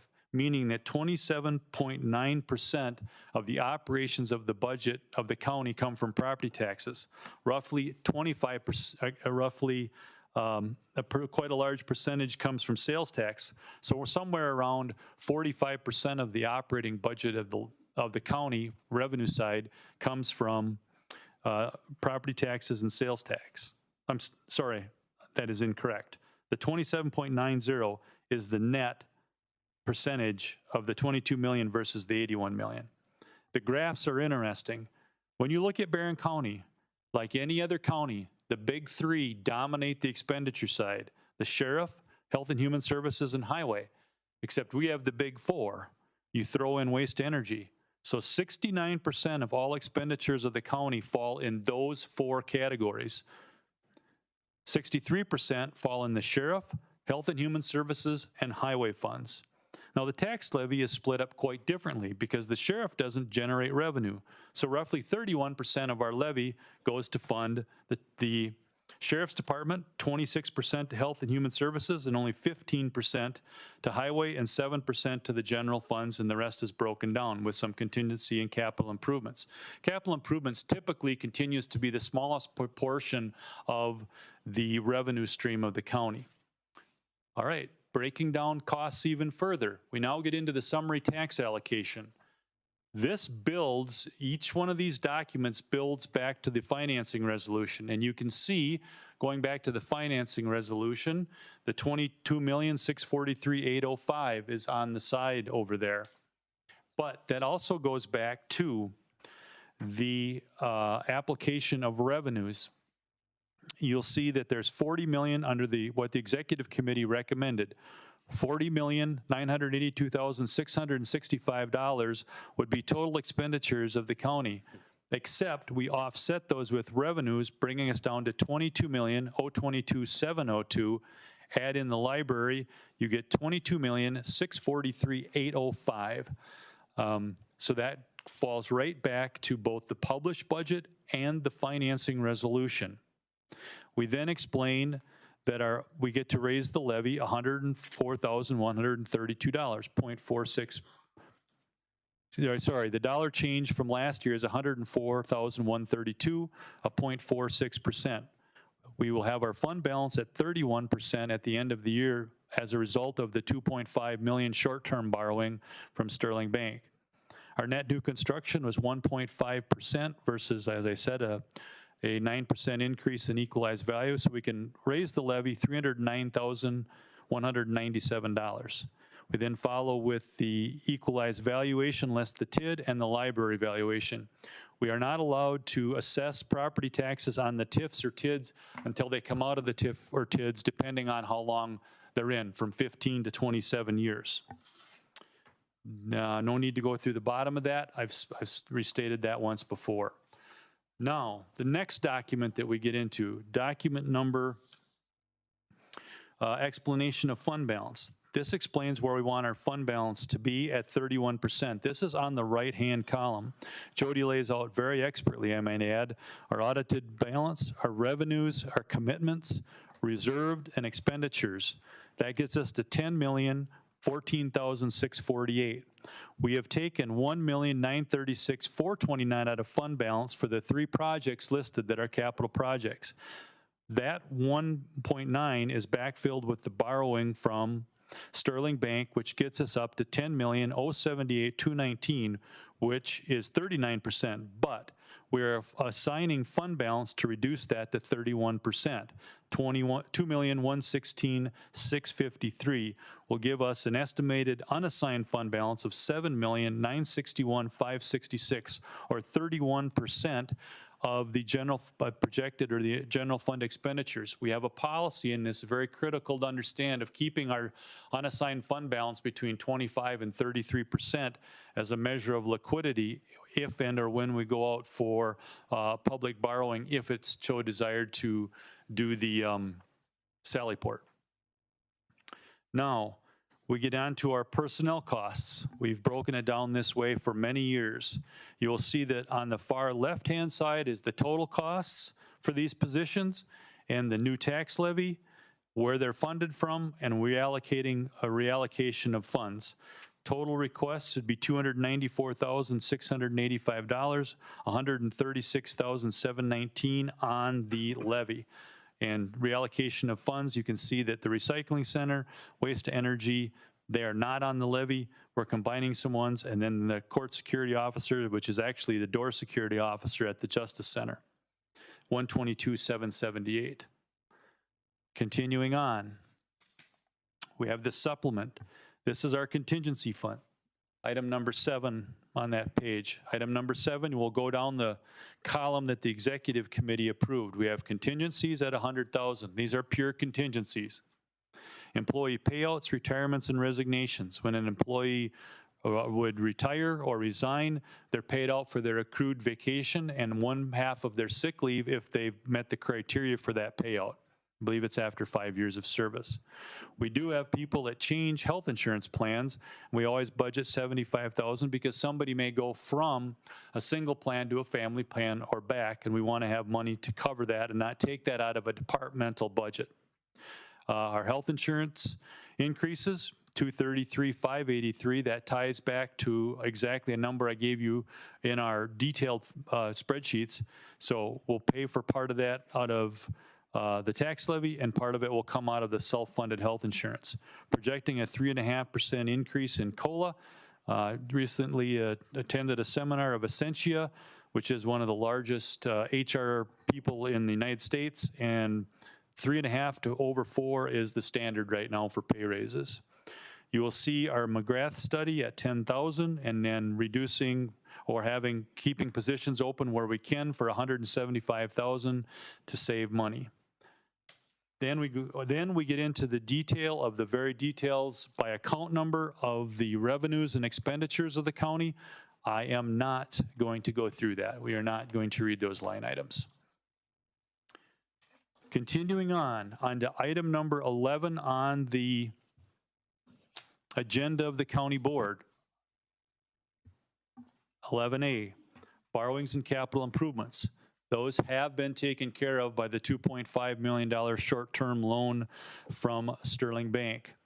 The ag building improvements, I believe there's some consideration to take some money and improve, well, actually it's a recommendation of the property committee to take 250 of the 500,000, because we borrowed 2.5 million for new windows at the ag center. That's actually the recommendation of the property committee, but somebody will need to make a formal motion because that's not part of the budget that is being presented at this time. UWEC-BC and HVAC capital improvements, that is not in the budget. That would have to be a separate borrowing. We do not have prices on that. Steve is working on that, but it's been the direction of the property committee to look at individual boilers at this time and see if we can reprice that out and leave the cooling system as is. More to come on that. The Justice Center Secure Sallyport, we had a presentation on that. That is not in the 2025 budget. What you did authorize was a resolution approving to go forward to accept bids. That is not funding a project. As I see this playing out logically, you'd open the bids would be, I would think, presented to the law enforcement committee. They would make a recommendation to the county board, and at that time, the board would either accept the bids or vote them down. Immediately after that, you'd want to authorize a open market borrowing to fund that project. In Wisconsin, you have to make an appropriation to spend money. So that's how that should work. Sensically, you'd authorize Ellers to issue open market bonds and it's a reverse auction. You would take the lowest bidder for interest rate and accept it and then move that forward if that'd be the wish of the board. Items for the library, items 11E, F, and G, those are appropriations that are under the control of the county board. The new positions by our policy are created by the county board. The county board creates the position at this meeting or after the public hearing. They create new positions. Now we're right back to where we started. The resolution of financing the county. That's what is approved and passed by the county board tonight.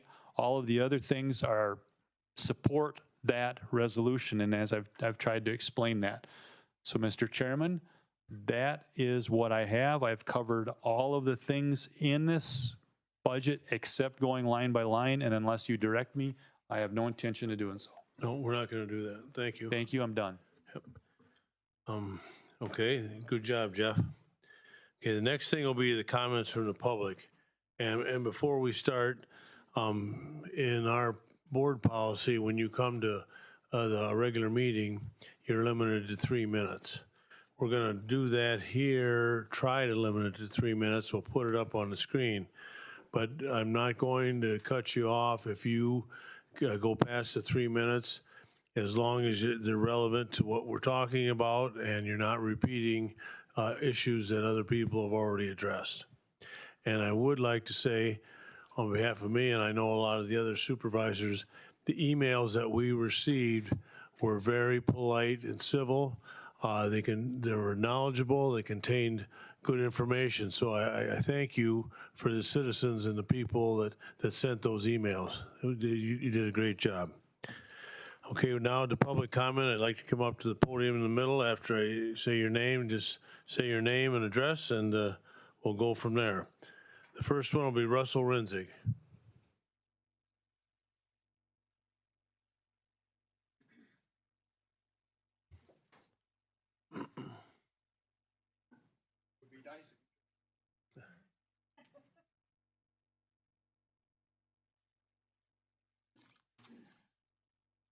Well, Russell Renzig, 2106 29.5 Avenue, Sorona, Wisconsin. I'm a resident of town of Oak Grove. Well, I'm coming to talk to you tonight about the fair. And one of the things I think point out that I'm wearing a shirt that I got a few years back after spending 10 years on the county board, that Barron County is a great place to visit, but it's an even a greater place to live. And I think the Barron County Fair goes a long way in making a better place to live. So I'd like to request that the $10,000 of the fair appropriation for the 2025 budget be reinstated. That was removed by the Executive Committee action on October 2nd. The fair has received $50,000 in appropriations from the county since 2006. We've not asked for more over the last approximately 20 years, and I don't know what department in the county is operating on a budget that they were able to operate on 20 years ago. We have an operation where we think we have a beautiful fairgrounds, and it's a well-managed fairgrounds. We have an outstanding fair manager, and Kevin Rusky, who I think will be talking to you tonight as well. And over the years, our expenses have gone up rather tremendously, but we have done a lot of things in order to be able to keep operating and keep improving our fairgrounds, even though the portion of our operating budget coming from the county has continued to go down. And even in this past year, our fair budget last year was $410,900. The budget that we prepared this year in our fiscal year is November 1st to October 31st, so we had already really prepared our budget before we realized that we were going to be cut $10,000. Was at $401,600, so actually we'd already cut about $10,000 in what we expected to be able to operate on. Fairs and fairgrounds depend on one thing to really be successful, and that's great weather. And we did have great weather this year, but we had great crowds, but we had a lot of increases in expenses as well. And the fairgrounds doesn't host only the county fair. We have a rodeo, we have a rock and gem show, we have a career day that has high school students from all but one of the schools in the county that attend. We have Kids and Cows. We have Sheriff Fitzgerald's Donut Dash, and my daughter even comes back every year to be running that Donut Dash. We have a truck show, which generates a lot of money that doesn't show in our bottom line because we don't charge them anything to put on that truck show, which this year generated $65,000 for a family in Rice Lake who really needed it. And we have a lot of educational events as well throughout the fair, both during the fair and at other times. Things like the livestock project, the livestock sale. Most of these things we don't take as a fair much income from. We generate a good share of our income by, right now, the fairgrounds closed at the end of October, and all of our buildings are being filled with storage items, with RVs and boats and whatever, to generate more income.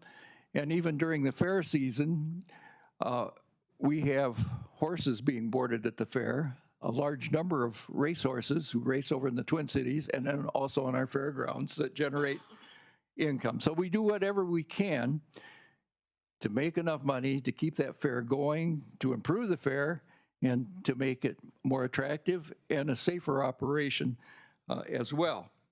Again, safety and many of the things that we've done in the past year is one of our 4 things that we're really concerned about and want to be ready to handle.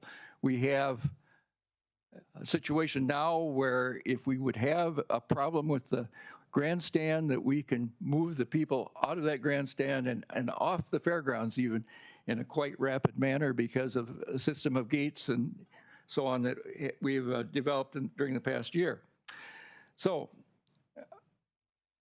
I would greatly encourage you at the time that you can now, providing this, pass this hearing, to add this $10,000 back to our budget. I think that we make excellent use of that money, and I think over the last 20 years, we've done a good job of being good stewards of the money and providing excellent opportunities for the people of Barron County to get educated, enjoy things. And I might point out the population of Barron County is about 45,000, and we would expect this year that we've had about 45,000 visitors to our fairgrounds during the whole April to end of October season. So thank you for your consideration, and somebody make that motion and second us and get at that $10,000 back. Thank you, Russ. Kevin Roski.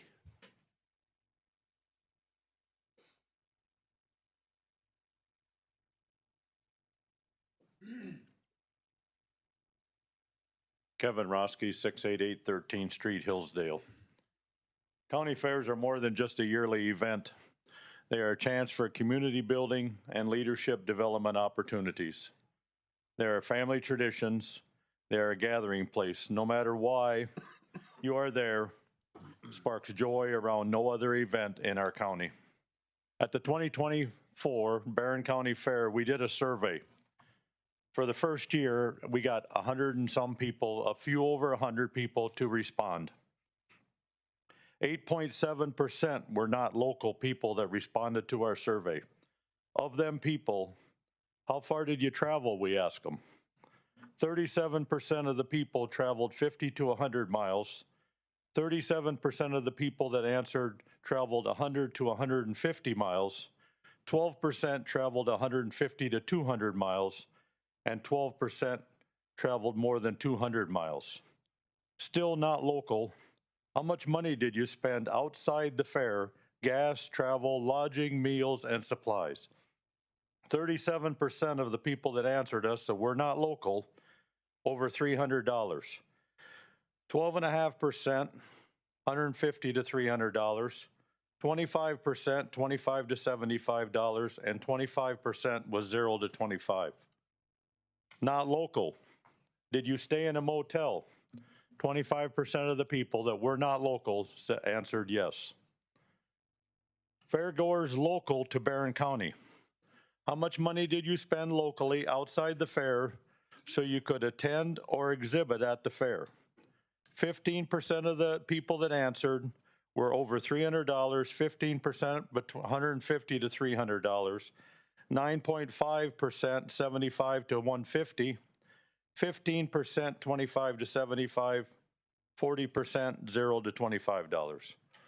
So on top of the money that we already create in sales tax coming from our fair, somewhere around $12,000 to $13,000 in sales tax because of ticket sales, beer sales, and food sales.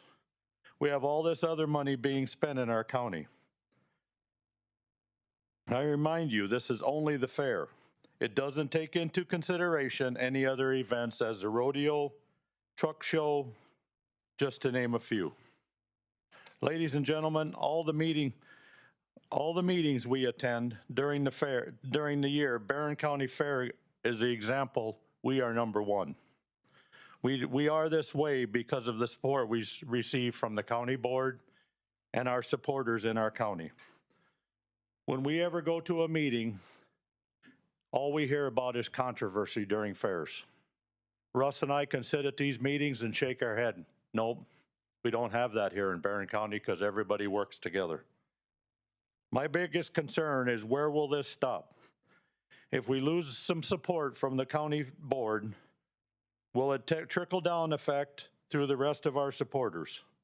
Please reinstate the original support you have provided us with for the past so many years as a #1 example, so we can keep our fair as a #1 example of the Wisconsin state.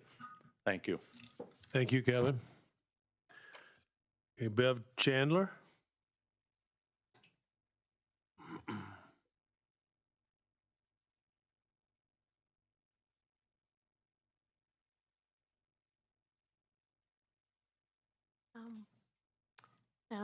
I'm Bev Candler, and I live at 1777 12 3/4 Street in Barron. And I am a member of the board at the village, the Pioneer Village Museum in Cameron.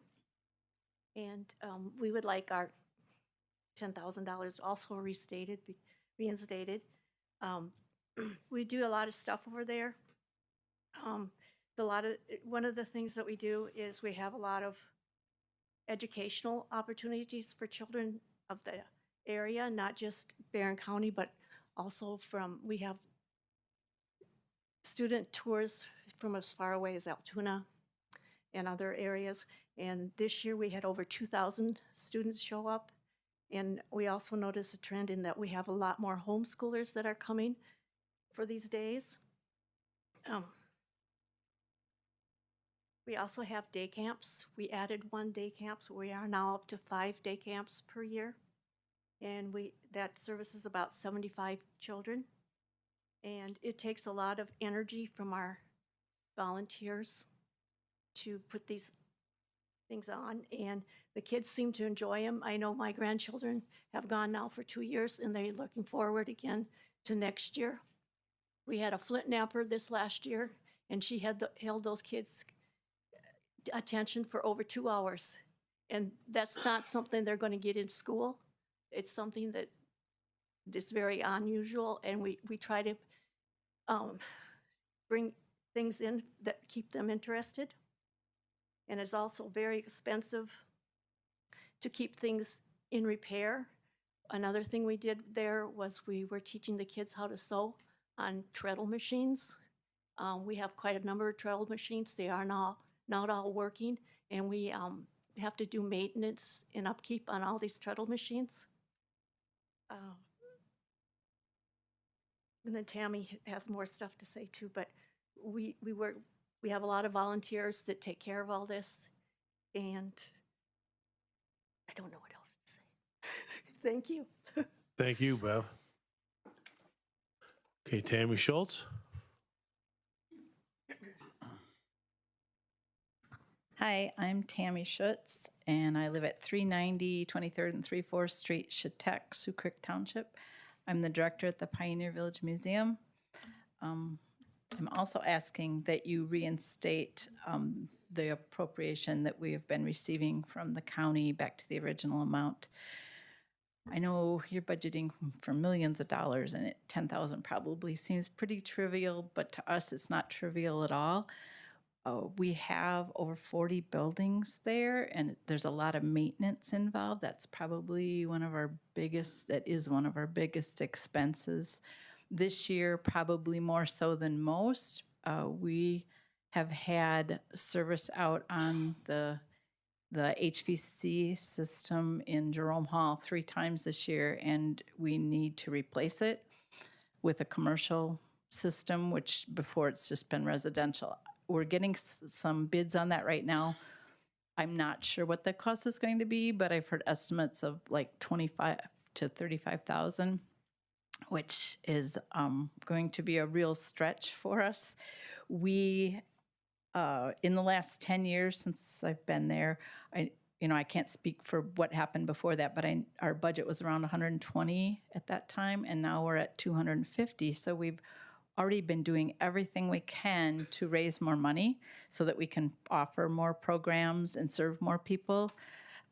We don't have heat in all those historic buildings, so we can't extend our season a whole lot. We start as soon as we can in the spring, and we've added weekends in September and more events. We added a Christmas event, which last year we brought in 3,500 people for. We earn our income through gate admissions, kitchen, snack bar, and gift shop sales. We do fundraising. We get sponsors, do donations, company tours and picnics, and through our membership. But it can only go so far. We're kind of at capacity on that because we have events almost every single weekend, and we don't have the ability to prepare for any more events. There's just not enough time. And so I don't know how. I mean, I do expect that slowly our money will increase, our earned income, but we've, restructured our memberships to get more money. We added on to the season. I mean, we've pretty much done everything we can think of.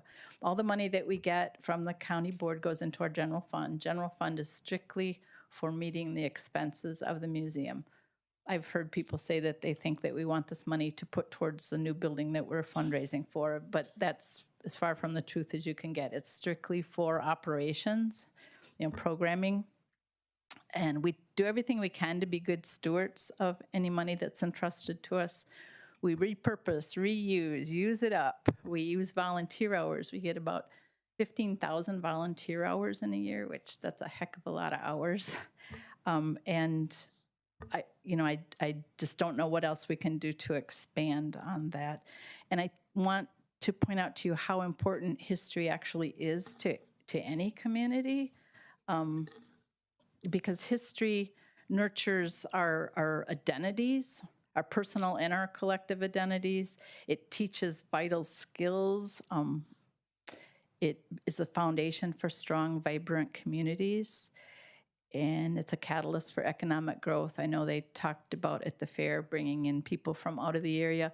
50% of our visitors are from out of the area, so it does help the economy here because a lot of them are overnight visitors as well and spending money in restaurants and hotels and resorts, things like that.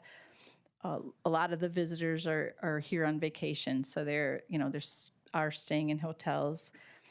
History also helps people envision a better future. It inspires leaders, and historical knowledge, when you think about it, is crucial for protecting our democracy.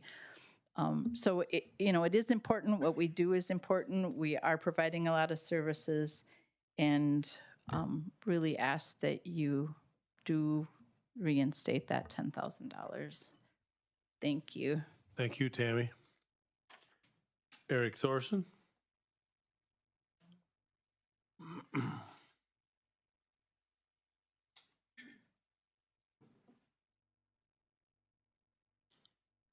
Good evening. I'm Eric Thorson, 819 Lakeshore Drive in the city of Rice Lake. I served on the Rice Lake Public Library Board of Trustees for 9 years, holding the offices of Secretary and President. Thank you again for your vision in approving the Barron County Library Plan of Services and for recognizing the importance of maintaining financially secure libraries. Your executive committee recommendation, however, to reduce county reimbursement from the proposed 2025 budget level of 78% back to 70% would have an impact and undoubtedly result in reduction of hours, materials, and/or services. In addition to checking out materials, our libraries serve county residents and others by promoting literacy and lifelong learning, providing internet access, technology assistance, meeting space, study rooms, recreational opportunities, programs for youth, and much more. To continue providing this level of service to Barron County residents and others, I would urge you to approve the 2025 reimbursement level of 78%, and if not feasible, to at least maintain the current level of 77% for the coming year. Thank you for your consideration and your time. Thank you, Eric. Jeanette Bumberge.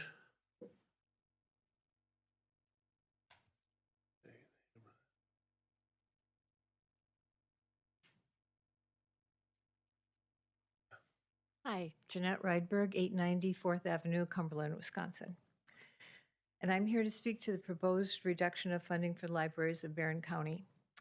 Unless you actually work at one of our fine rural libraries, you probably can't possibly realize the impact our services have daily on our citizens.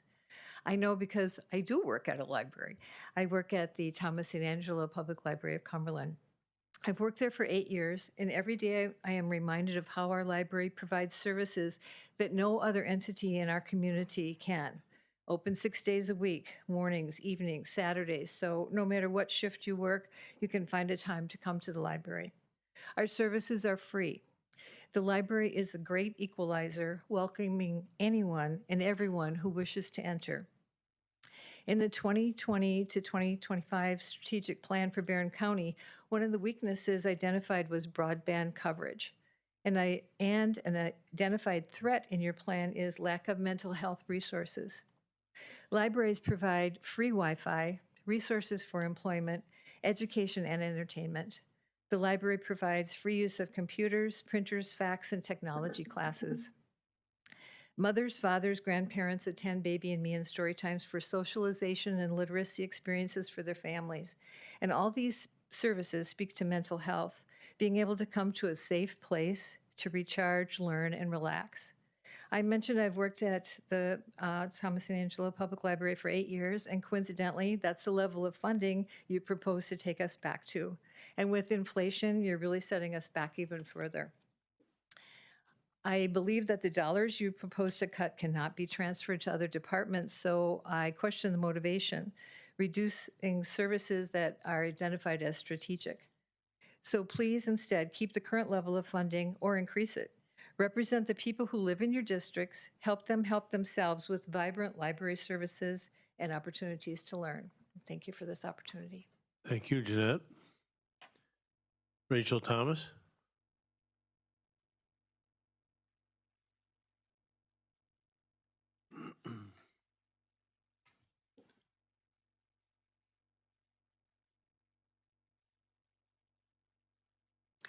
Good evening. Rachel Thomas. I reside at 512 West Marshall Street in Rice Lake, and I'm the director of the Rice Lake Public Library. I thought today I would take my 3 minutes to walk you through a verbal explanation of the Act 150 formula, how that process works and why it exists.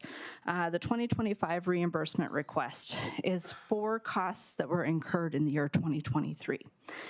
The money that you pay out in 2025 is paying libraries back, reimbursing them for the costs to serve people who live in areas of Barron County that do not have libraries. The statute, the Wisconsin statute, that gives us our formula and our process refers to these patrons as non-residents. For your reference, the section in statutes that refers to county payment for library services is 43.12. There's also a section in there on library service plan. We keep referring to that. By state statute, we do have to have a library service plan in Barron County.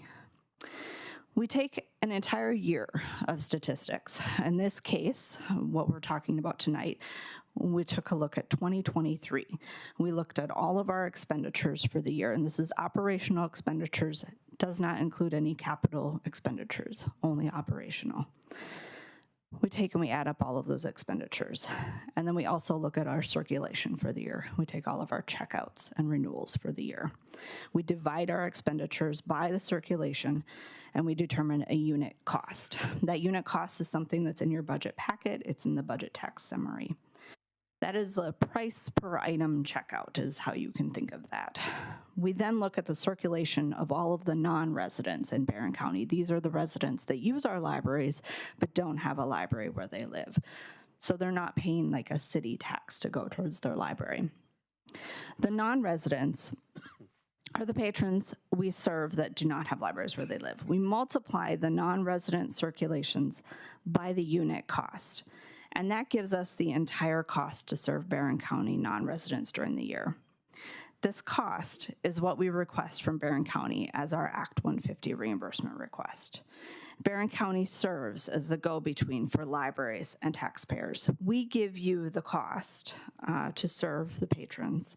You collect this amount with the taxes, and then you pass it back to us through our Act 150 reimbursement.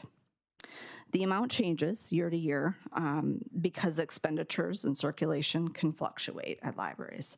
The numbers were probably a little lower during COVID, but I think many libraries are starting to return to their normal circulation activity in 2022 and 2023. When we send our reimbursement request to the county, many of us also include our state-required annual report. We send our circulation statistics provided to us by our library system. The state annual report is several pages in length. It requires us to report on to the state all of our revenues, our expenditures, our service statistics, staff wages, FTE, as well as board contact information.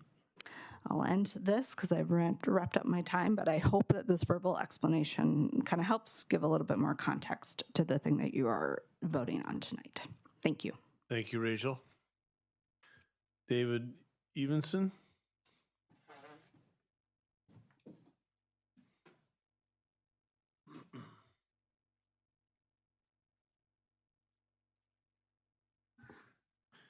Dave Evenson, 1520 Berdan Street in Cumberland. I'm here also as a library supporter. I want to give you not facts and figures, but a personal viewpoint. My wife is an ardent reader. She typically we go to the library, we check out a bag of books a week, comes with a little slip, and on the bottom of the slip says you saved so much this day or this time. Typically it's $200, 268, 304, something like that. 200 times 52 is something over $10,000, right? So that's part of why I'm an ardent library supporter. The other reason is that I was able to do some things that I couldn't possibly have done without a library. I'm Gordon McCory, Milwaukee Journal outdoor writer, wrote the Old Duck Hunter series. I'm one of his fans, his nuts, I guess. I've been able to put together 4 books using microfilm, using computers and other skills that the library has that I don't have, would have no other place to get except for at the library. And have a thousands of readers that have appreciated those books. I would speak in favor of keeping our libraries as strong as we can. Thank you. Thank you, David. Susan Christensen.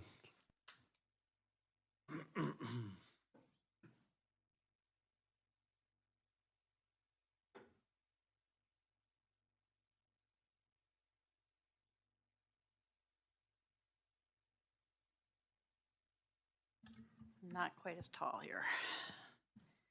My name is Susan Christensen. I live at 460 Moon Lake Drive, Rice Lake, Wisconsin. I spoke at the September meeting, and I'm going to start off today, though, speaking one as a thank you to all you supervisors for giving your time and your energy to this process. I am the daughter of a Chippewa County supervisor who spent 13 years on the supervisory board, and I know how much time it takes away from your families, but you are doing a great service. Thank you. My next 30 seconds is actually going to be addressing the museum and the fair board as a person who has experienced both.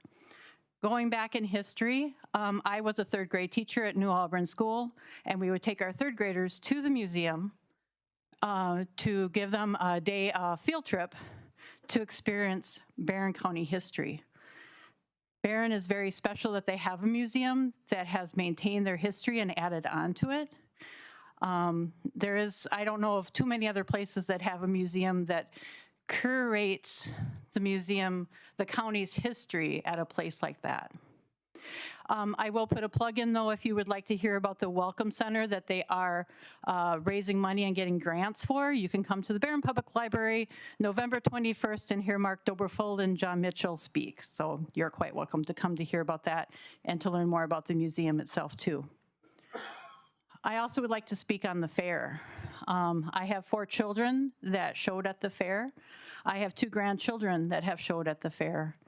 I watched this year an animal be resold, I don't know, 3, 4, or 5 times, raising $35,000 for a young girl's medical expenses from Cumberland.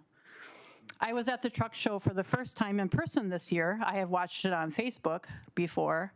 And I watched them, a group of truckers, get together and raise $65,000 for another young girl that needed. Where else can you find? And they couldn't have done it if they didn't have the fairgrounds to do those things at. So now I'm going to move on to my other job. I am the director at the Barron Public Library. I want to thank you supervisors and all who received our emails, the responses I got, asking us questions, reading the graphics, trying to understand how libraries are funded. It's not an easy equation. It's all in state statutes. But the bottom line is this. You do at 70% reimburse our adjacent counties at a rate of $35,000, but you get the opportunity to reimburse your county libraries at a level currently at $78,000. If you noticed in that graphic, there was also some percentages from our adjacent counties, what they have done to reimburse their own county libraries. I can say for a fact that when we bill those counties, we usually get those percentages. So please, please, think hard about this. The money is not going to come into the county funds. The money's not going to be collected to go to the libraries. It's just not going to be collected. If you keep us at 78%, we can continue our great quality of libraries. And to end this, I want to say you are always welcome to come into the libraries, ask questions about library funding, and see what we do every day at the libraries. Thank you so much. Thank you, Susan. Is there any other public comment? Okay, seeing none. At 6:51, we will end the public hearing and reconvene the Barron County Board of Supervisors, and specifically item number 11, review and adoption of the 2025 budget. You want to take that then, Jeff? So item 11A, I believe I covered in my presentation. I have no additional information to provide. You know that the $2 million went towards capital improvements, and the cash flow proves why we needed it that Jody presented. The $500,000 is for impossible improvements at the campus. But I will move on to item 11B. It is I was at the property committee. My understanding is Supervisor Efforts will make a motion in regards to the ag building improvements. I'm not saying he has to. I believe he is interested, and I will yield at this time. Yes, okay.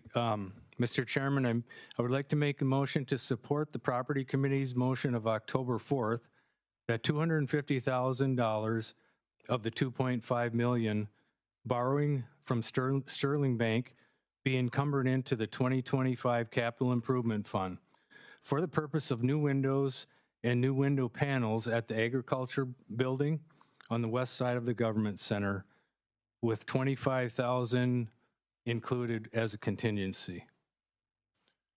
Okay, thank you, Supervisor Efforts, for that motion, and it's been seconded by Supervisor Gores. Is there any questions or concerns?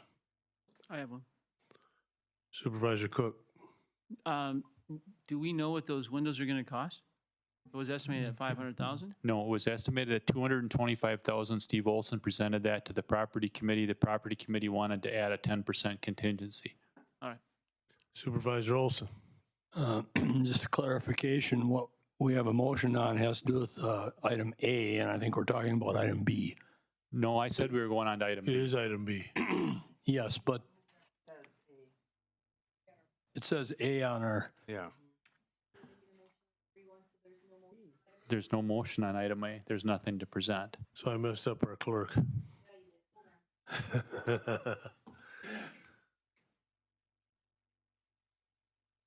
But there will be no motion on A, C, or D.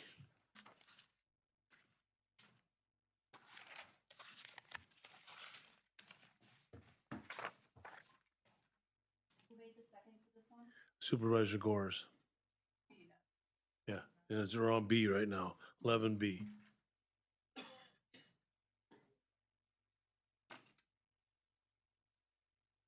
Are we on to B? All right, is there any other questions or concerns?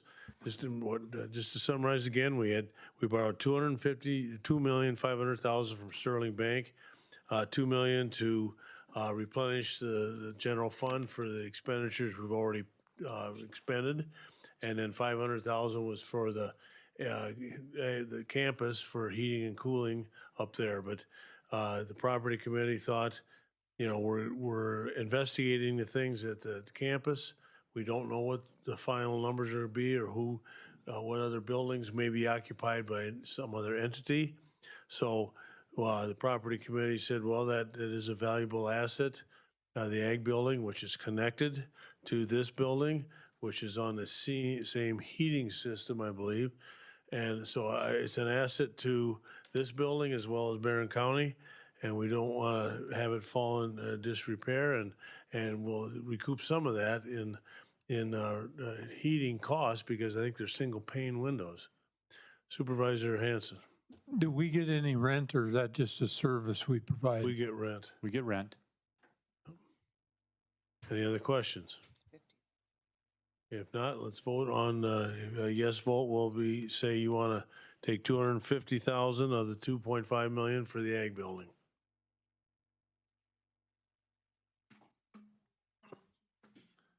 C, no vote. D, no vote. E, F, the rest of them all will be.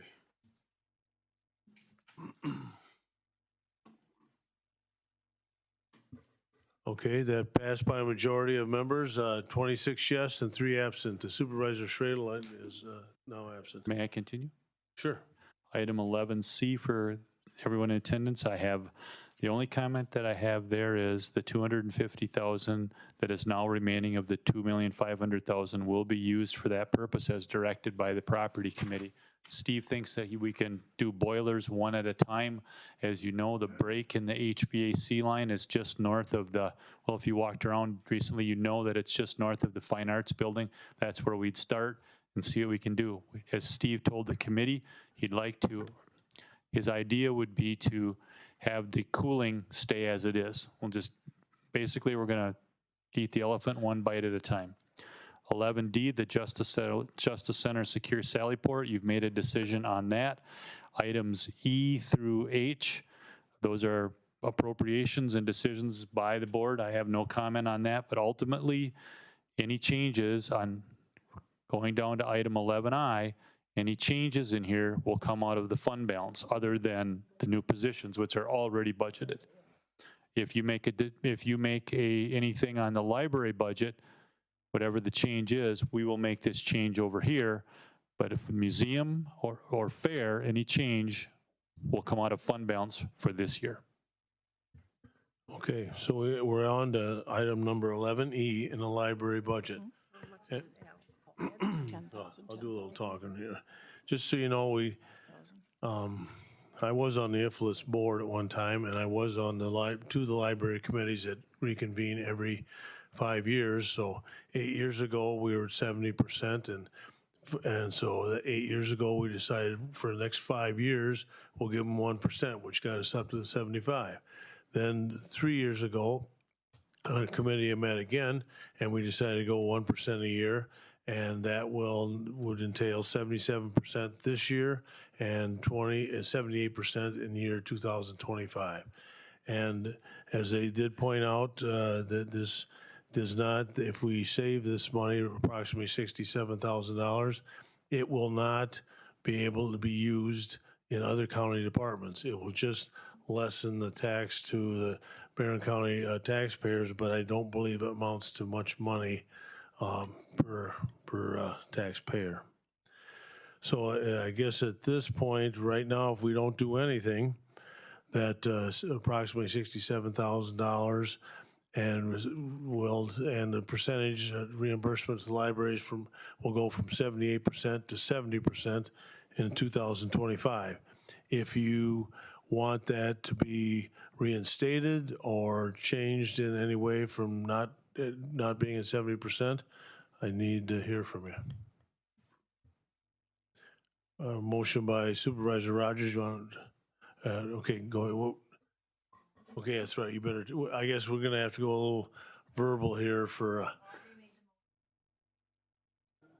Okay.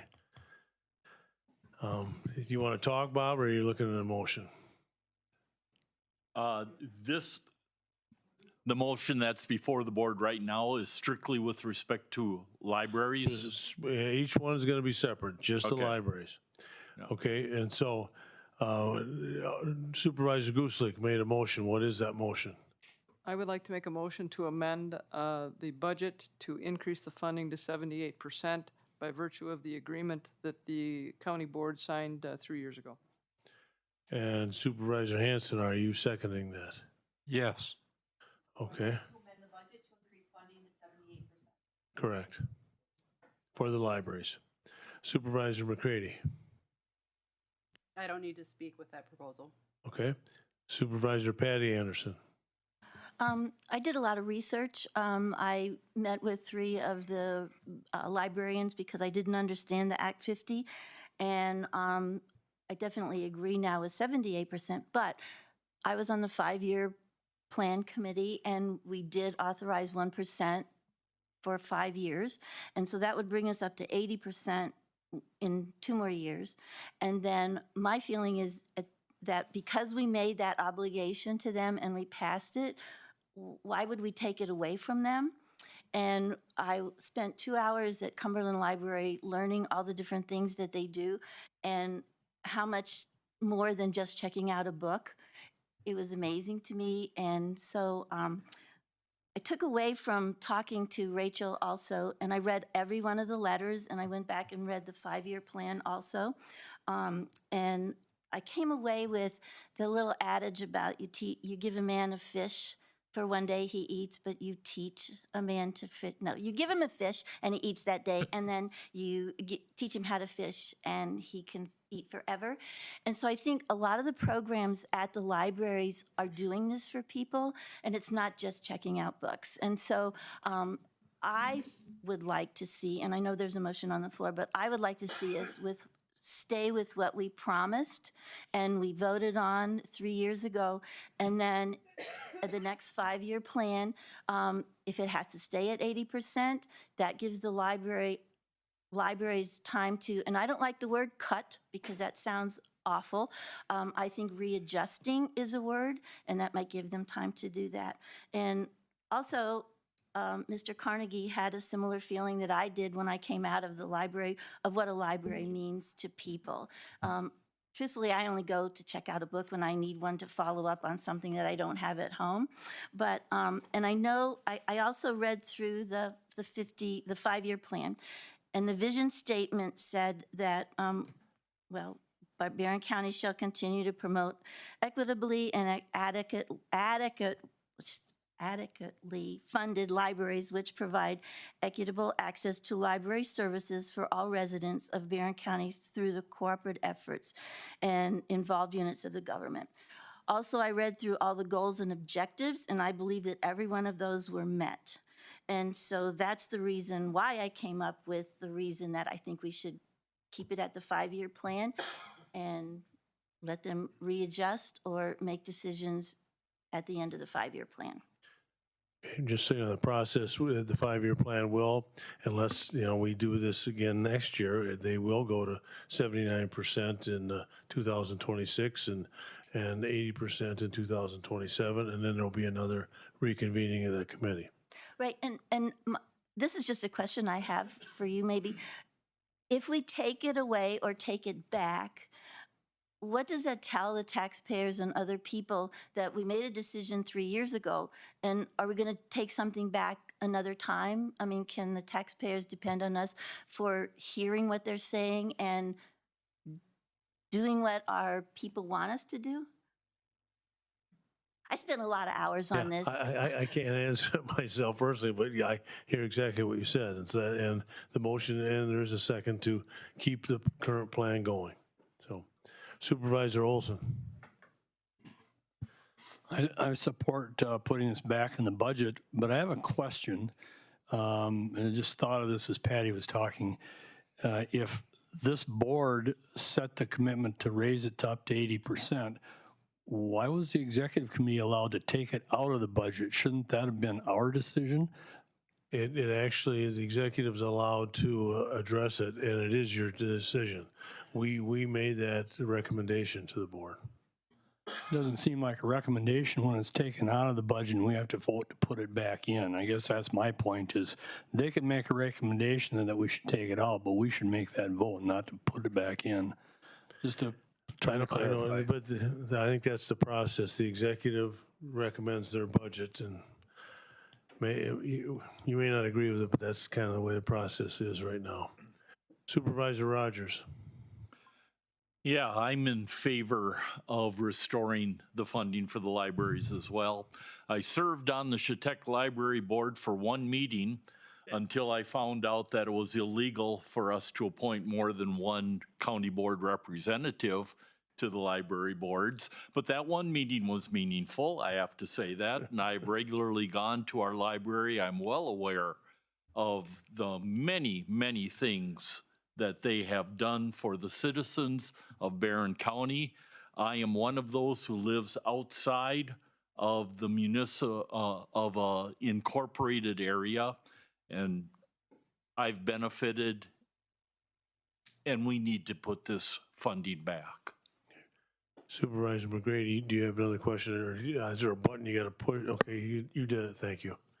Any other questions? Okay, seeing none? Oh, wait. Oh, Supervisor Banks? Can I call for a roll call vote? They're all roll call votes. A verbal roll call vote? No, it's documented here. We've got the software. We had historically have told who the no votes are, or maybe the yes votes. Okay. I guess, is there any other question, concerns, or comments? Supervisor Patty Anderson. Okay, so to amend the budget to increase funding to 78% for the libraries, that's going to stand like, that's the end of it Right, for this year, yes. for this year. Okay, so then what happens then next year? Do we do the Same same thing could happen thing? next year. And so then they would stay at 78%, or we would increase it If to nothing, 1%? it's 78% in 2025. If nothing happens next year, it'll go to 79% the following year. It'll go according to the plan we already have established.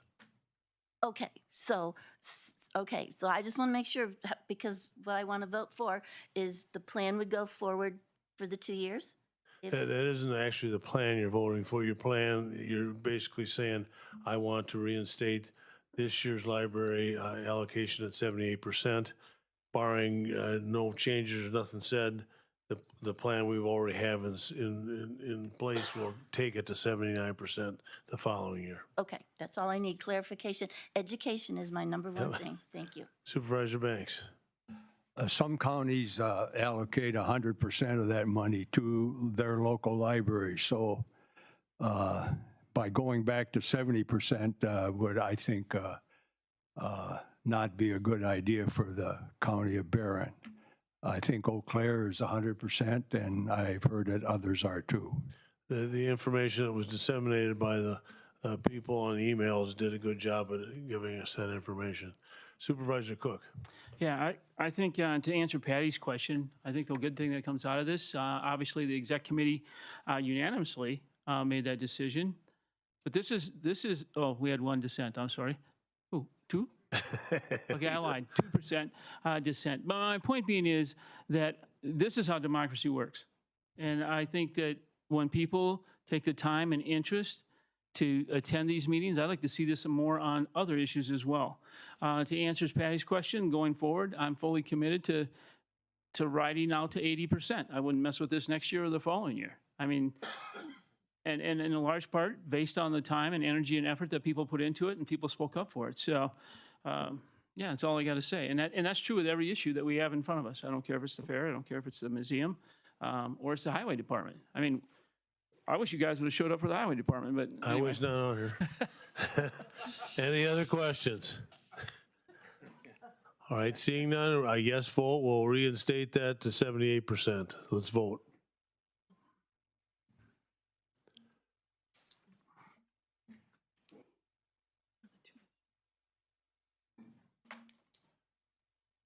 Waiting on you, Jim.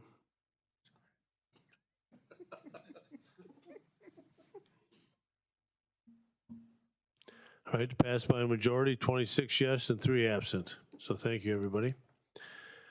Item, okay, Jeff? Okay, 11F. This is the museum. Right now, the budget has a $10,000 cut to the museum. If we want to change that, we need a motion to reinstate that $10,000.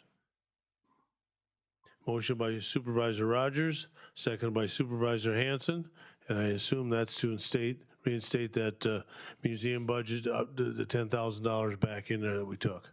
That is correct. Is that right, Supervisor Hanson? Correct. Okay. Is there any questions or concerns on that or comments? All right, seeing none, a yes vote. Okay. A yes vote will mean that we're reinstating the $10,000 in the museum budget.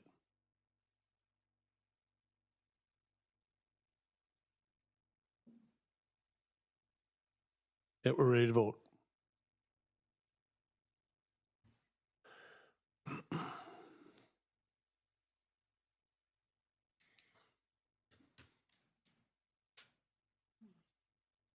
Passed by a majority at 25 yes, 1 no, and 3 absent. We state the 1 no, or Yes, voting no is Vaughn. and Supervisor Vaughn, okay. All right, so that passed. The next item, 11 or G is the fair. Same scenario. If we need to make a motion to reinstate that $10,000, if somebody's willing to do that.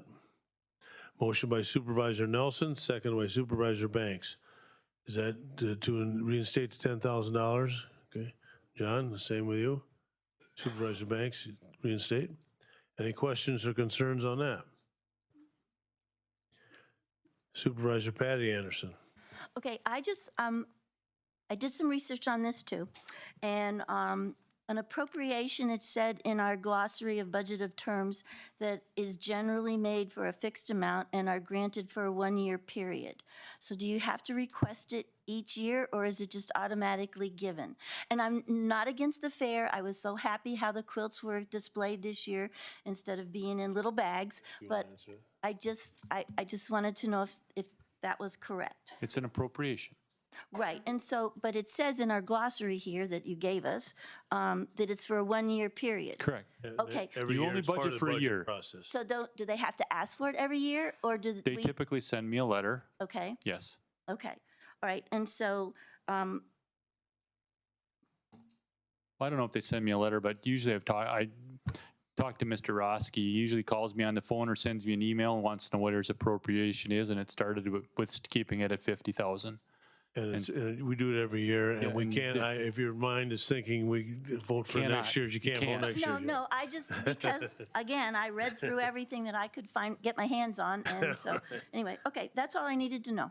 All right, any other questions or comments? Not, let's vote. A yes vote reinstates the 10 grand.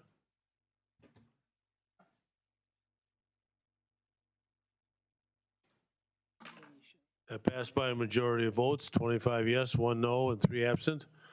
The no is, Voting no is Supervisor Vaughn. okay. All right, now we're on to item number 11H, the new positions. Now, as Jeff pointed out in the budget process, that is already in the budget. That we'll be hiring a security officer, and every year it'll be in the budget to basically screen and check for bad people coming into the Justice Center. Anybody, now, so what that will entail now is it's already in the budget. If you make a motion, that's to remove that position from the budget. Supervisor Gorge, is that your motion? Okay. Supervisor Banks, okay, if you don't want to remove it, you don't say anything. I'll die for lack of motion. Okay, and Supervisor Banks should withdraw. So Supervisor Gorge and Supervisor Banks have withdrawn their motion. Hasn't been restated, hasn't gone to the body yet, so If nobody makes a motion, that position stays in there. You're declaring it as is, as chair, you're declaring. Well, I can't, okay,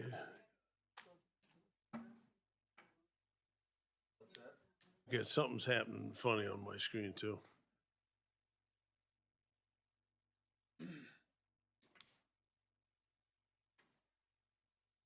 Lance will get us fixed here with Jess, but again, if we don't make a motion, it just stays as is, that position is already in the budget. If you're gonna make a motion, you're making a motion to pull that 100 and what is it?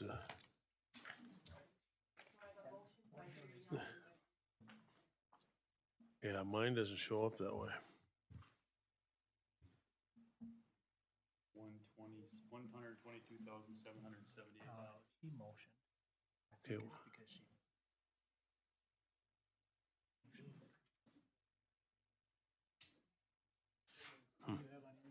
You get that message? Oh, and that's the way it should work.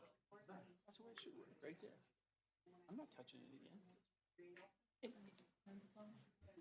All you have to do is declare that there's no motion and moving on to the next agenda item. If there's dispute from the county board member, they should raise their hand or say Okay. Supervisor Nelson, are you making a motion? Okay, Supervisor Banks, are you making a motion? Okay. Is there any supervisor that is making a motion? Supervisor Amanda, go on. What, go verbally. What? I want to make the motion to remove that position from the budget. Okay. Now, we'll take a second. Second by Supervisor Vaughn. Okay, so there's a motion by Supervisor Conan and a second by Supervisor Vaughn that we remove that position from the budget. That's a court security position. It's roughly 122 grand. Was on the sheet that's included in your packet with the new security positions. $122,778.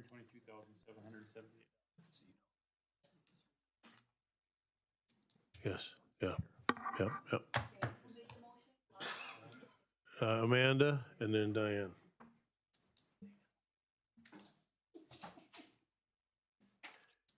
The judges are here, and specifically Judge Babler, if anybody did have a question. I have one. It doesn't click in. Do you, now I see it, there's the motion by Supervisor Conan, seconded by Supervisor Vaughn, that we remove this position. Requesting to speak is Supervisor Rogers. I'm opposed to the motion to remove this position. I've been involved with the court system for many years, both as Deputy Corporation Counsel and now as bailiff. I've seen people come into that courtroom many times.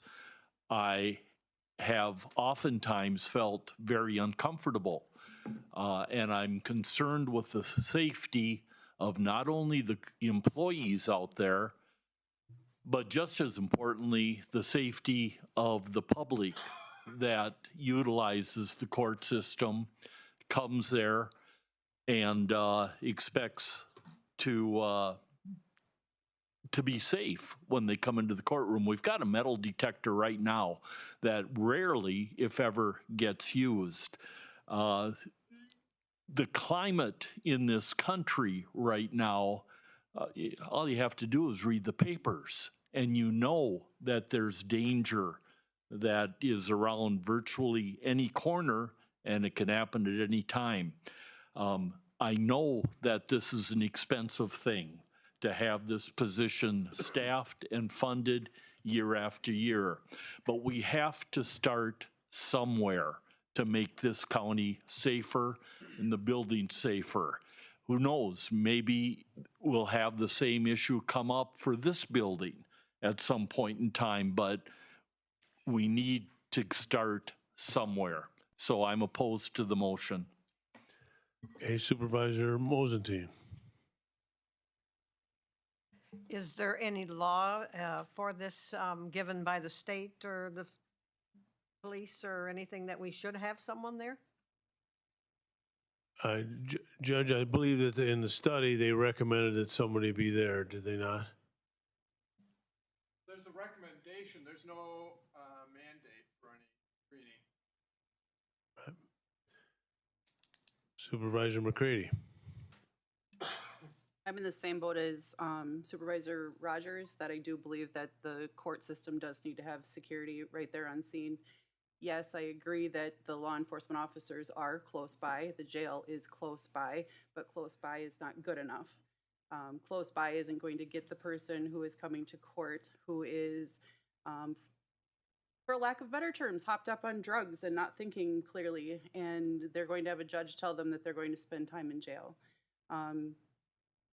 I think we've all recognized that even in Barron County, where things like this don't happen, I'm saying air quotes there, that the increase in violence within our own county has increased tenfold in just the last couple of years.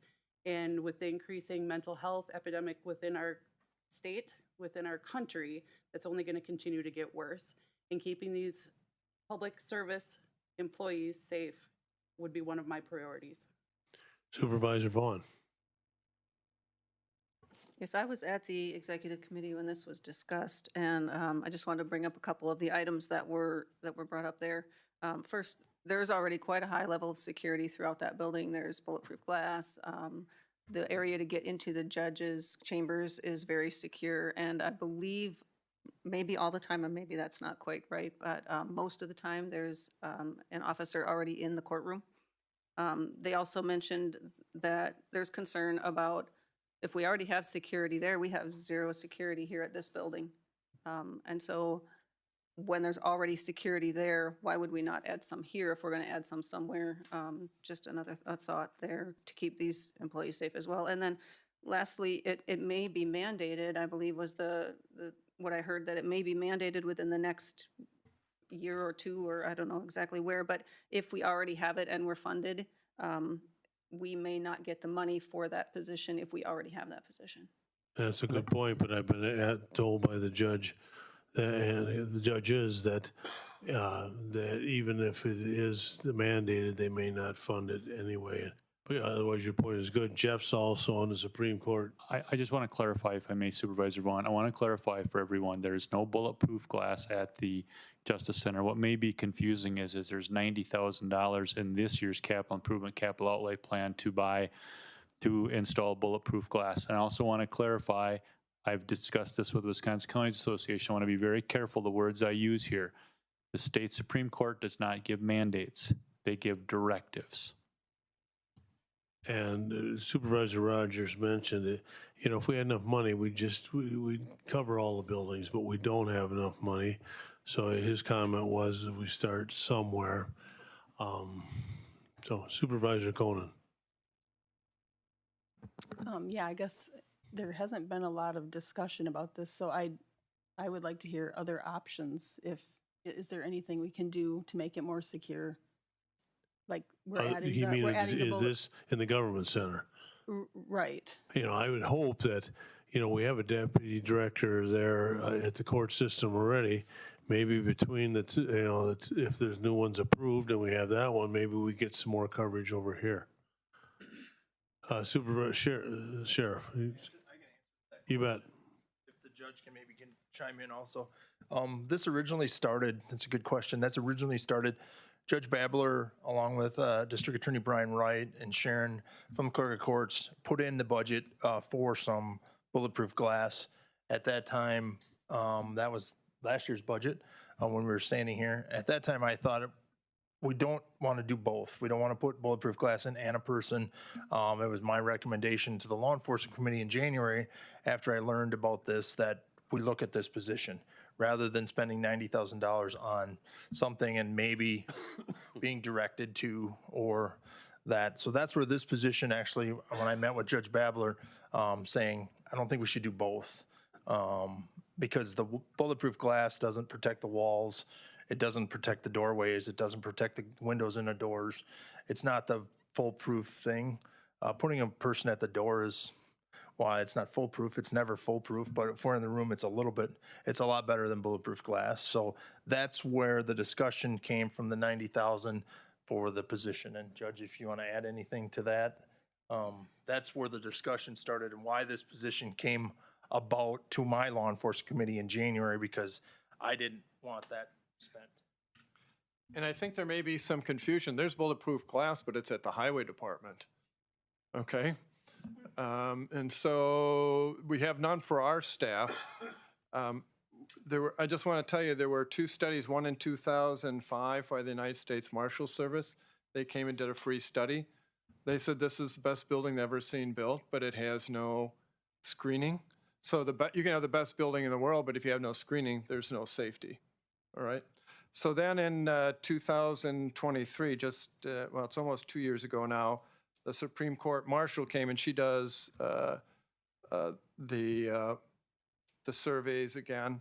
And it was her high recommendation that we have weapons screening in the courthouse with a single public access, which we can have. And we have a metal detector, but it can't be used because it has to be staffed. Correct, and that was my other point to your question, sorry, is that we do have a metal detector, but it can't be manned. We just don't have the manpower to man the current one we have. And so she pointed out that when she went through a number of staff members, she did this on her own, not with anybody following her, that number of staff members told her that they were very fearful of their safety. But it's not just staff. We have lots of public. Some days we have 100 people in the hallways and courtrooms. And we have 1 security officer for 3 courtrooms. Well, 4 when we have our family court downstairs. We can have 4 courtrooms going at the same time, 1 officer, but you can still bring in weapons because there's no way to screen this. And so that's our real fear here is when people bring in weapons. Really part of I see as my job, I'm presiding judge, is trying to make sure that the staff and public are safe in that building. We require people to come to court. That's the thing. Most of the people come here, they're coming to get a marriage license, they're coming to get a birth certificate. No, the only time we have happy people is doing adoptions. Everybody's very unhappy and it's very emotional. And it's not our criminal cases that are danger, it is family court and restraining orders where emotions are high and people aren't thinking, they may not intend to use the weapon, but if we're taking away a child from some family member, bad things happen. And we want to avoid that. And so I guess I would urge you to approve or defeat the motion. Supervisor Heller. Initially, I thought this is a position that's going to be repeated every year, and it's going to be paid for every year. So it's kind of hard to take a look at a position and say that you're going to approve something that's going to be ongoing. Positions are hard to approve. I also look at it and say, if you see a situation in court where there's a restraining order or there's, like you said, child custody or other situations, the people that you may see in court are people that are lesser, and I hate to say anything about anyone, they're there for a reason. And some of those people are there for bad reasons and for bad things, and they can be some very bad people. So as those people are going in, I don't think that the judges are behind closed doors until they come out into the courtroom.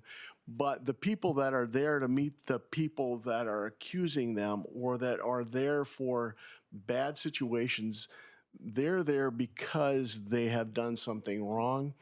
And I can see where eventually that could create a very tough situation in a courtroom if someone does get in with a gun.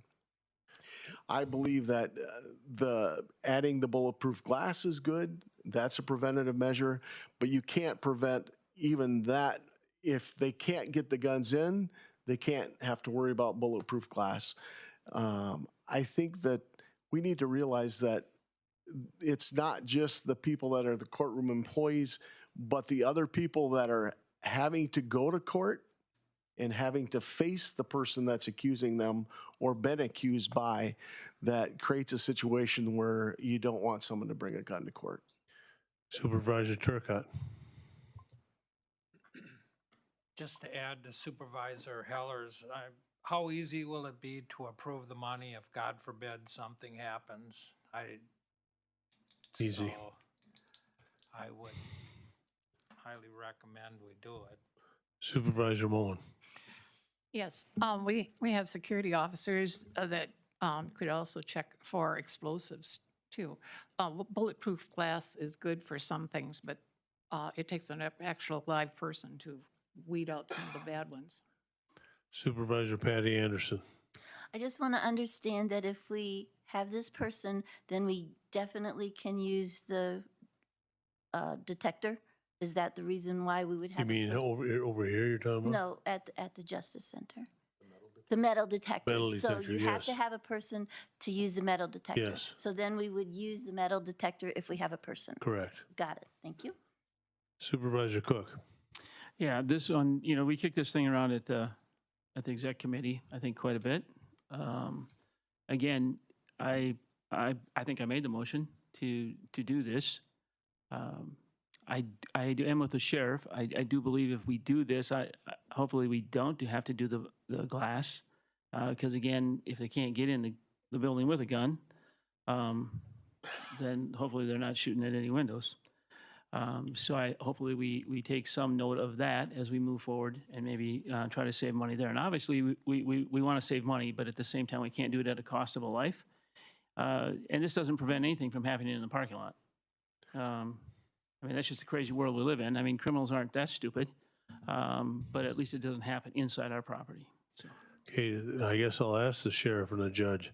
If this position is approved, the bulletproof glass will not be approved. Is that true? That's in the judge. Well, we do need to do some fixing of windows because we have some real problems with this. We just have single pane windows. Some of those can just be punched out. It doesn't necessarily have to be bulletproof, but we need to do some adjustments, but it's not at 90,000. Okay. Okay? I won't pin you down. I shouldn't ask you that. All right, Supervisor Conan. So this security officer, would he be enclosed in like bulletproof glass or? Sheriff will answer that. No, he won't be. He'll be a deputy. He'll wear a bulletproof vest. He'll have a gun on, but he won't. He's prior to the screeners.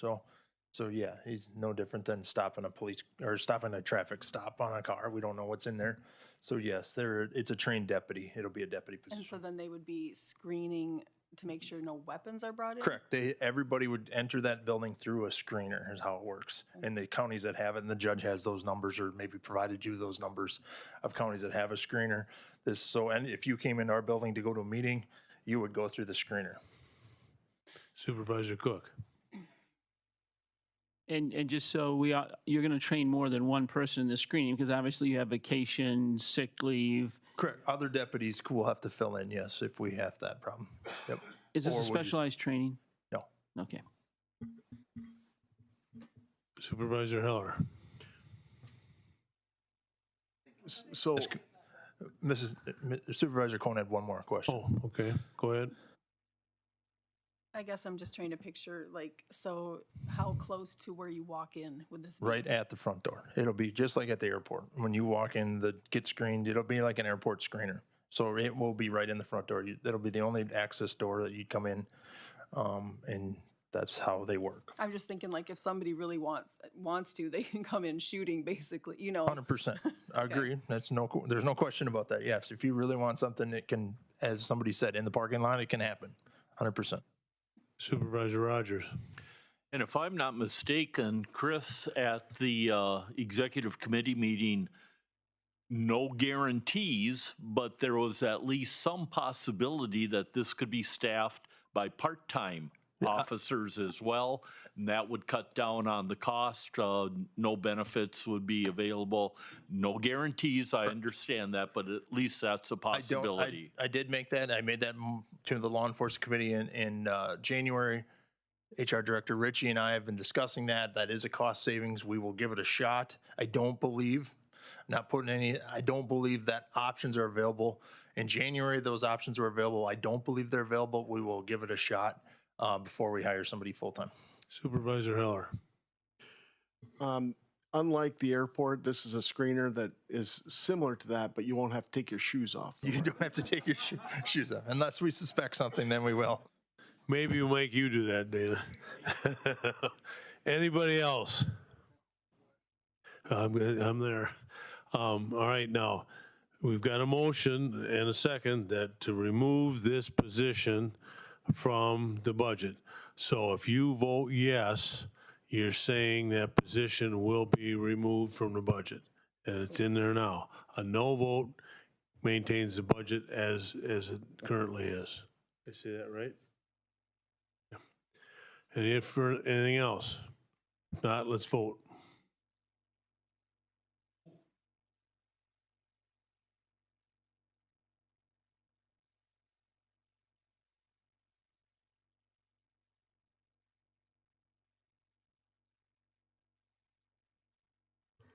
Okay, it's failed on a majority vote.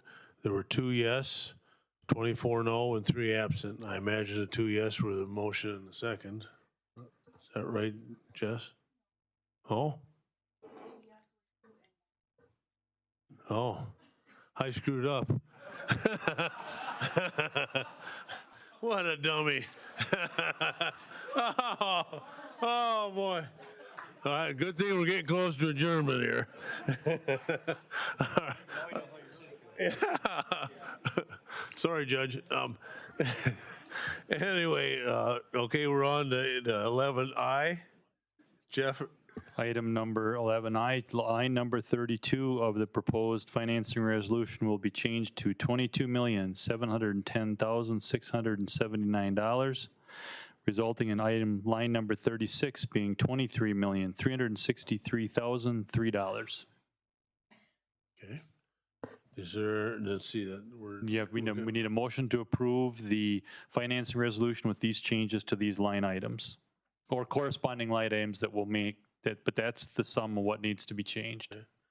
Is that a motion by Cook, seconded by Supervisor Cook, seconded by Supervisor Bartlett? Any questions or concerns on that? There's really nothing else to discuss. It's over. You're either going to vote yes or no on the resolution. Supervisor Conan? Oh, you got rid of that, okay.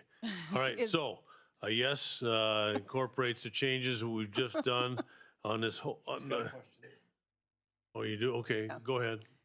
So we're just voting, like, to consolidate all those changes? Yes. Is this voting on the budget then?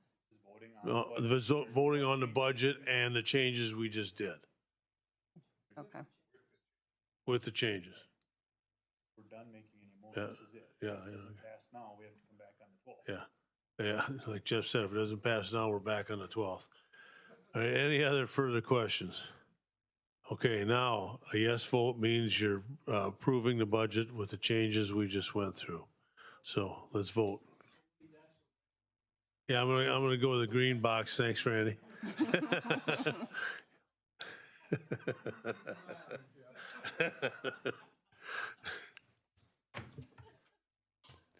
Passed by a majority vote of members present, 23 yes, 3 no, and 3 absent. Voting no were Supervisor Efforts, Conan, and Vaughn. Okay, thank you, everybody. I don't believe we have anything else. So by unanimous consent, we'll adjourn at 7:38. Thanks for everybody. Thanks, Matt.